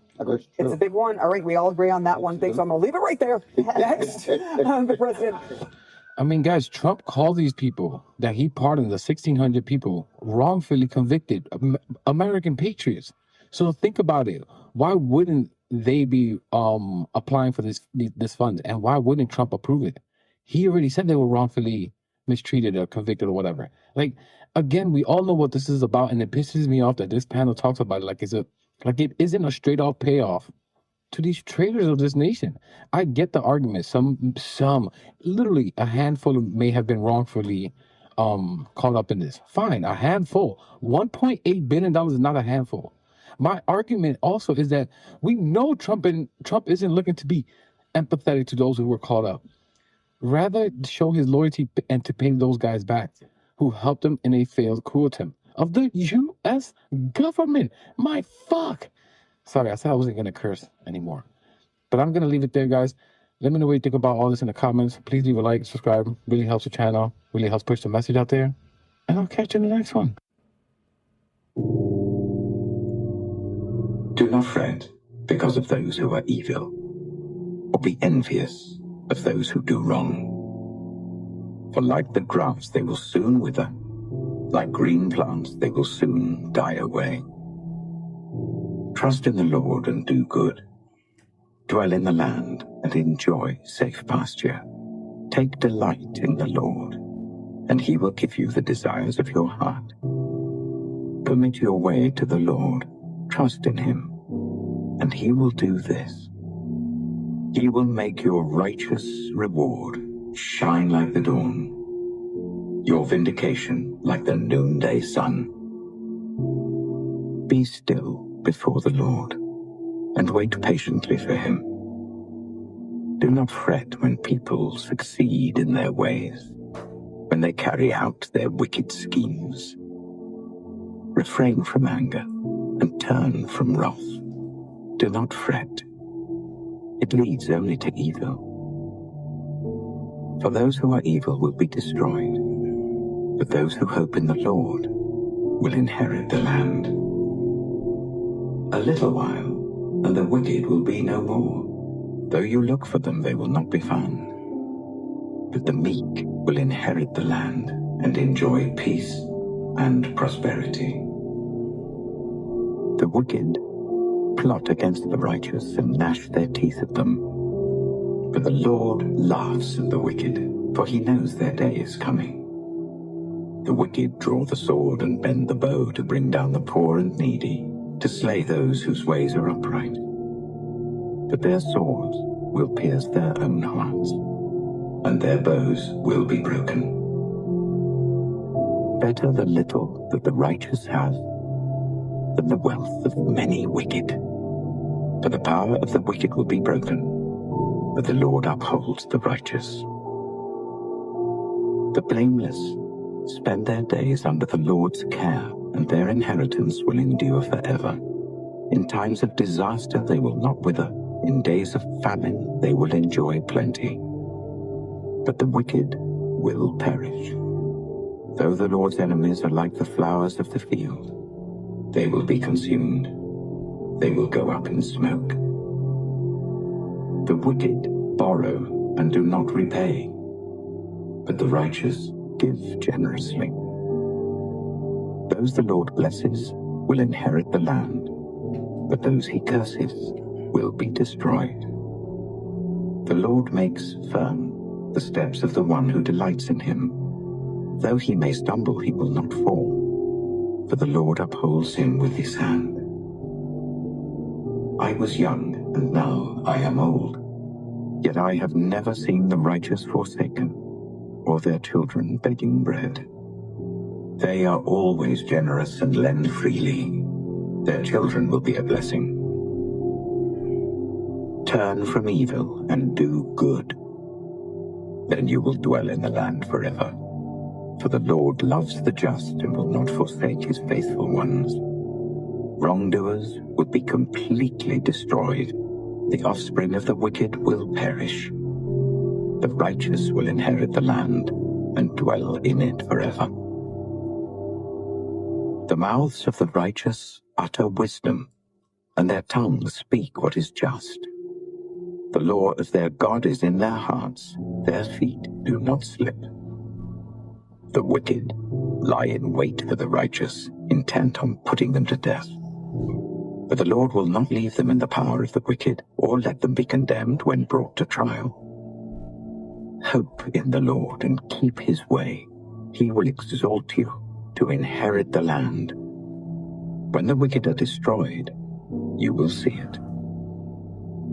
I have seen a wicked and ruthless man flourishing like a luxuriant native tree. But he soon passed away and was no more. Though I looked for him, he could not be found. Consider the blameless, observe the upright. A future awaits those who seek peace, but all sinners will be destroyed. There will be no future for the wicked. The salvation of the righteous comes from the Lord. He is their stronghold in time of trouble. The Lord helps them and delivers them. He delivers them from the wicked and saves them, because they take refuge in him.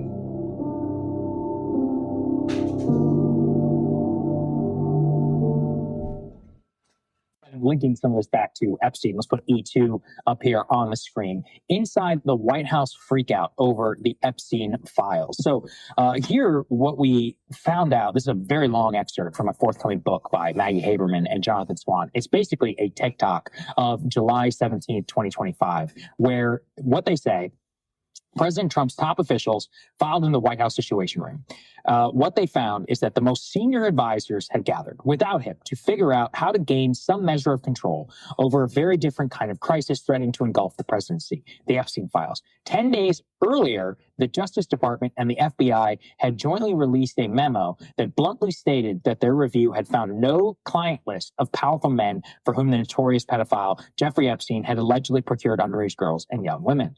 And it was about to get worse. The Wall Street Journal was preparing the article about Trump's relationship with Epstein, including the birthday book. They say that J.D. Vance took a seat at the head of the table of the conference room, and he said, "This is a huge problem." Arrayed around him were the White House Chief of Staff, the White House Counsel, the Press Secretary, the Deputy Chief of Staff, the Comms Director, the Deputy Attorney General Todd Blanche, the Associate Attorney General, and the Deputy Chiefs of Staff James Blair, Attorney General Pam Bondi, and FBI Director Kash Patel on speakerphone. Quote, "The Vice President appeared panicked to others in the room. Some senior officials had the impression Vance had bought into the darkest theories about Epstein and a cabal of predators within the country's ruling class. Wiles would then tell others the Vice President proved himself to be a major conspiracy theorist. Another top official said he had been pounding the Epstein issue since the release of the memo and was privately pressing for the administration to release all of the Epstein files. He had even floated to colleagues an extraordinary PR gambit that the White House enlist Tucker Carlson to interview Ghislaine Maxwell in prison because it could help the president if Maxwell was willing to state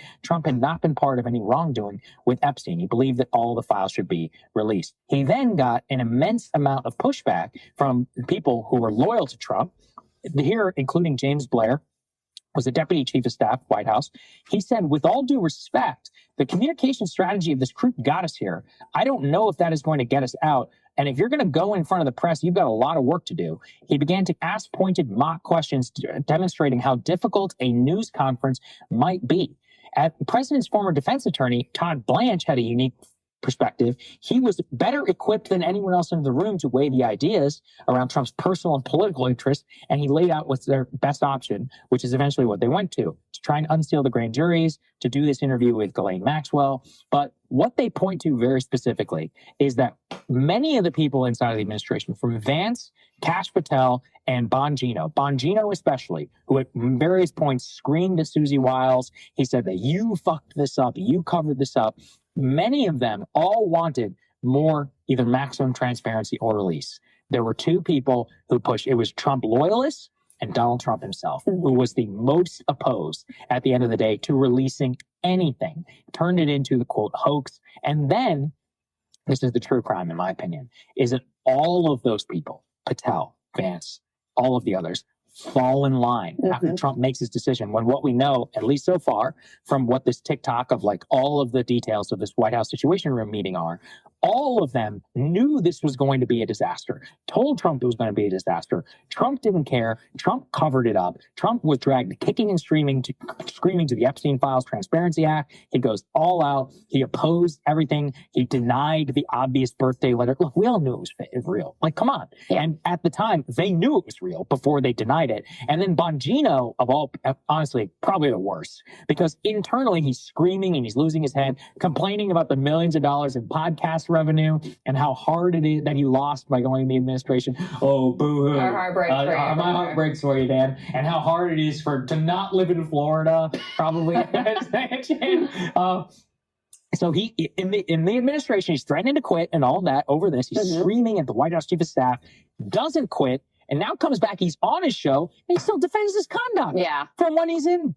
So come on, Dan. So he lost all of his integrity. You know, Kash Patel, a total joke, even though internally he, tried to push back at least somewhat. Vance, all of these other guys, who all were like, oh, it's going to be a disaster. And then they all have to come out, fall in line and defend Trump because Trump is the one who's either afraid or has covered some shit up. That's it. That you cannot read this and not come away with the conclusion that if it were not for Trump himself, that every single other person basically who works for him was willing to go for maximum transparency and for release. And they knew it would be a huge political problem for them. And they ended up going with it anyways because of Trump. It's very similar to the Iran situation. Well, and there was a big divide between people who were in touch with the online universe and people who weren't. I mean, more or less a generational divide. But yeah, Bongino, Patel, and Vance were the three that are the most internet brained. And they were like, this is you guys don't get it. This is a problem. And you can't just brush it away with your normal tricks. But, their sense was like, yes, he can. He gets away with everything. So why wouldn't he get away with this? And, they were quite stunned that this continued to be an issue for the base, that this kept coming up in focus groups. And we can put, Mediaite did like a, most explosive revelations, blah, blah, blah, from this report. And they talked about how Trump berated Charlie Kirk over a focus group that he had done. I don't remember if we covered that. I know we covered some of the ones that he did over the Iran war, but apparently Trump was furious that Charlie Kirk had done this. But of course, Charlie, being an online influencer himself, was very much in touch with the fact, no, guys, this is a problem. This isn't something I can just gloss over and maintain any of my credibility. The second one was Bongino going nuclear over handling the Epstein files, which we just talked about. This is interesting too. J.D. Vance tried to broker a sit-down with Joe Rogan for Epstein files cleanup. The original idea was that the then Deputy Attorney General Todd Blanche would go on with Joe Rogan to talk about the files. Rogan apparently talked to Vance and was like, no, this is according to J.D. Vance. No, I don't want him, but I would accept you to come on. And so J.D. tried to push himself to. It's interesting to me. But it is interesting to me how central they saw Joe Rogan being to their attempt to clean all of this up and using him as sort of how do we get the brosphere back on board? I know we'll go in with Joe Rogan and then we can wonder what a total disaster all of this is. There was another media idea here that I really, really, really wish they had gone through with, which is that J.D. Vance pitched a Tucker Carlson interview with Ghislaine Maxwell on behalf of the administration. I don't know what he was thinking with that particular idea, but I really wish that had ultimately happened. Of course, in the end, what they decided to do was Blanche himself interviewed Ghislaine Maxwell with everyone just looked at what came out of that and rolled their eyes. Totally. And then immediately she gets moved after she does that and says, oh no, Trump never did anything wrong. Then she gets moved to this minimum security prison where she gets to wander the grounds with her puppy, blah, blah, blah. Right. So. No, it's absolutely crazy. And the reason why I think it's very analogous to Iran is this is basically how the same thing played out with Iran.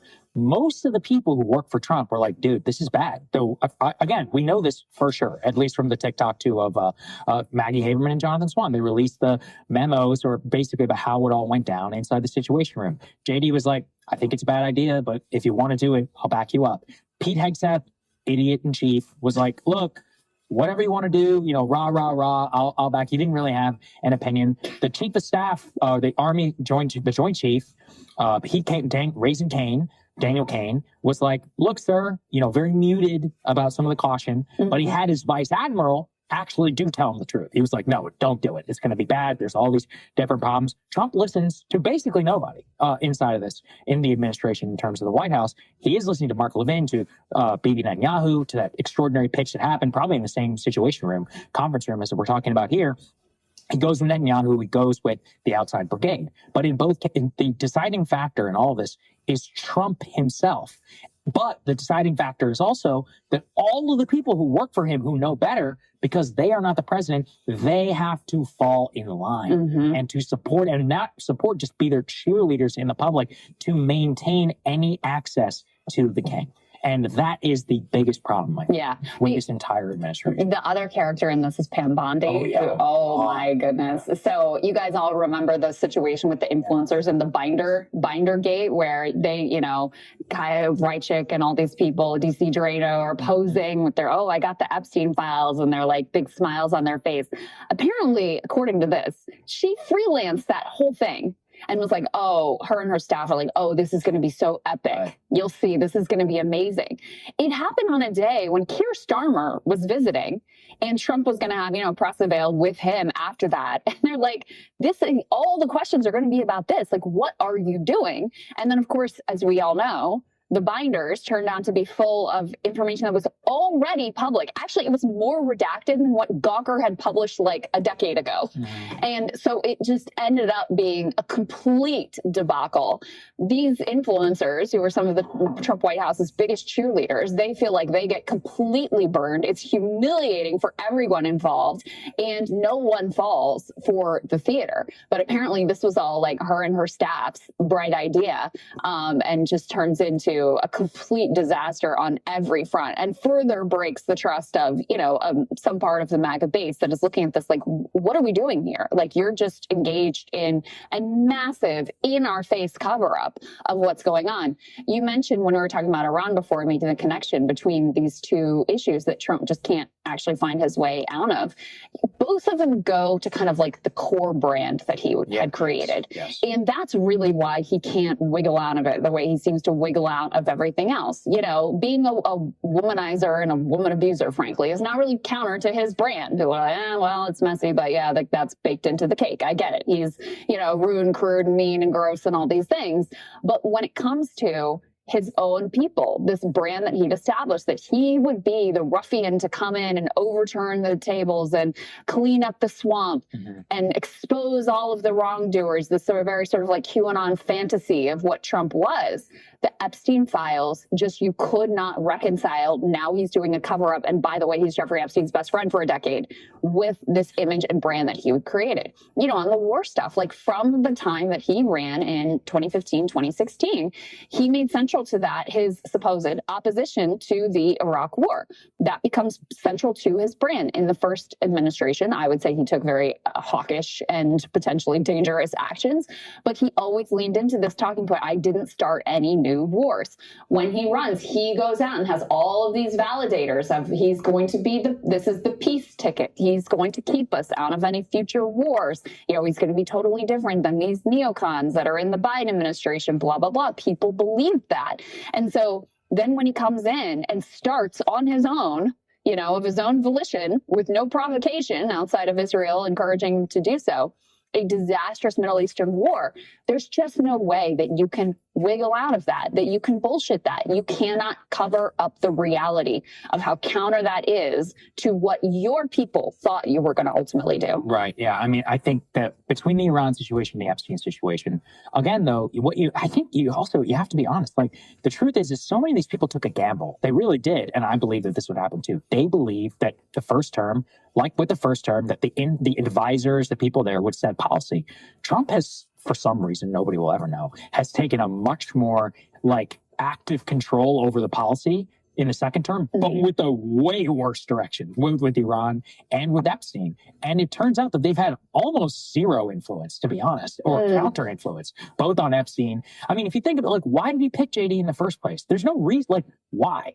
If you wanted to go this direction, pick Rubio or pick Doug Burgum or some other empty suit. Why would you pick somebody who actually, at least somewhat, had a belief system? Why did you do it? Because now it seems though, as an internal, keep the guy pissing out of the, what is the LBJ quote? It's like, I'd rather have him inside the tent pissing out than outside the tent pissing in. It's like, that's the only reason I can personally I think it's because he was willing to go out and say, no, I would not have done what Mike Pence did on January 6th. They all said that. But no, I think that was, said it. I think the fact that, I actually think he liked the fact that JD Vance had been a critic and that he had been completely cowed and that was willing even to go that far and say, no, I wouldn't have certified the election results. I mean, he had already demonstrated his willingness to basically humiliate himself on behalf of the president. And I think that was the critical piece. And then you've got Elon, but it wasn't humiliating. He won the election. He became the vice president. It's humiliating to say that you would not have certified the election. I mean, any sort of principle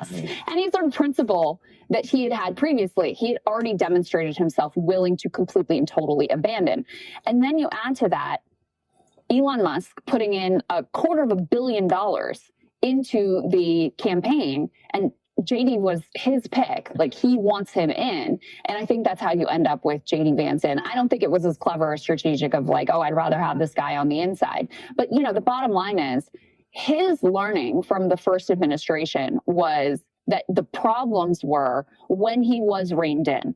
That was the issue. He saw that as being the core problem in his first administration, was that there was any check on anything that he wanted to do. And so between Project 2025 and then between his own vetting of who he would bring into his administration, he was going to make sure that it was all people who would just be yes men, who he could, that he would have the final say, that there would be little to no check on what he wanted to do. And that is the primary difference in orientation between the first administration and the second one. everyone. He's also older. He's also more out of touch. You know, any sort of like political magic that he had previously, and he still has some of that, but a lot of that touch is gone because he's just been so disconnected from the American people for so long at this point too. I'd have to think about it more because, you know, I always thought I really look, the Elon thing, I take your point, but one of the reasons that Elon and David pushed him, it had nothing to do with financial. There's no evidence currently that JD was some like driving Doge force. As far as I know, he thought it was stupid. But from what I can see currently, he picked him because Elon was skeptical of Ukraine. That was one of the main reasons that David and Elon pushed him. Like there was a real idea. I take your point on the election thing. You're probably right that at the end of the day, it probably is the one-to-one thing. Like if you're willing to say it, that showed I have no idea why you would pick somebody who was young, who was in touch, who actually had a belief system on Ukraine, just to bring them in and then have, I mean, like I said, maybe it's a strategic thing. Maybe it's a humiliation kink. Like, I have no idea. Yeah. But, I mean, it clearly didn't work. I mean, he definitely likes that. I mean, even Marco, right? A little Marco, right? All these people, he loves the people who tried to stand up to him and then, you know, are completely cowed. Yeah, and he loves the humiliation ritual. RFK Jr., I'm going to make you eat McDonald's on my plane. I mean, truly, like, he enjoys that. And so I think that was actually part of the appeal for JD. But it has worked out that it has, you know, destroyed him and his ability to be like, you know, a posture as being anything different from what the disaster that this administration has ended up being. And Trump doesn't even like him. Trump likes Marco better. So crazy. Yeah, well, it's interesting how things work out, isn't it? Okay, thank you to everybody who supports the show. We appreciate it. Friday's show tomorrow, I'm sure it'll be nuts with all this bombing, so we'll see you then. Thank you for listening to today's episode. Of course, if you want to support the show, you can do so by going to www.patreon.com and getting a membership for as little as $3 a month. Again, that's www.patreon.com/The Jerome McClain Show.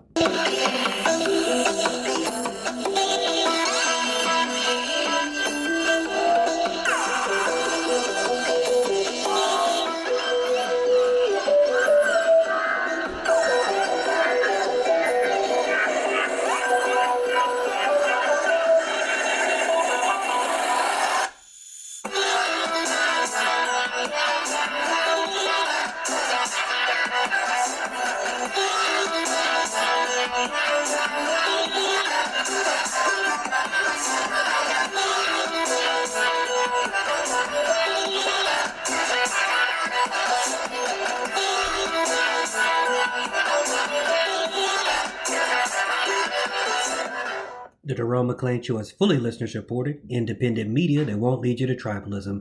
Get a membership and support independent media at www.patreon.com/The Jerome McClain Show.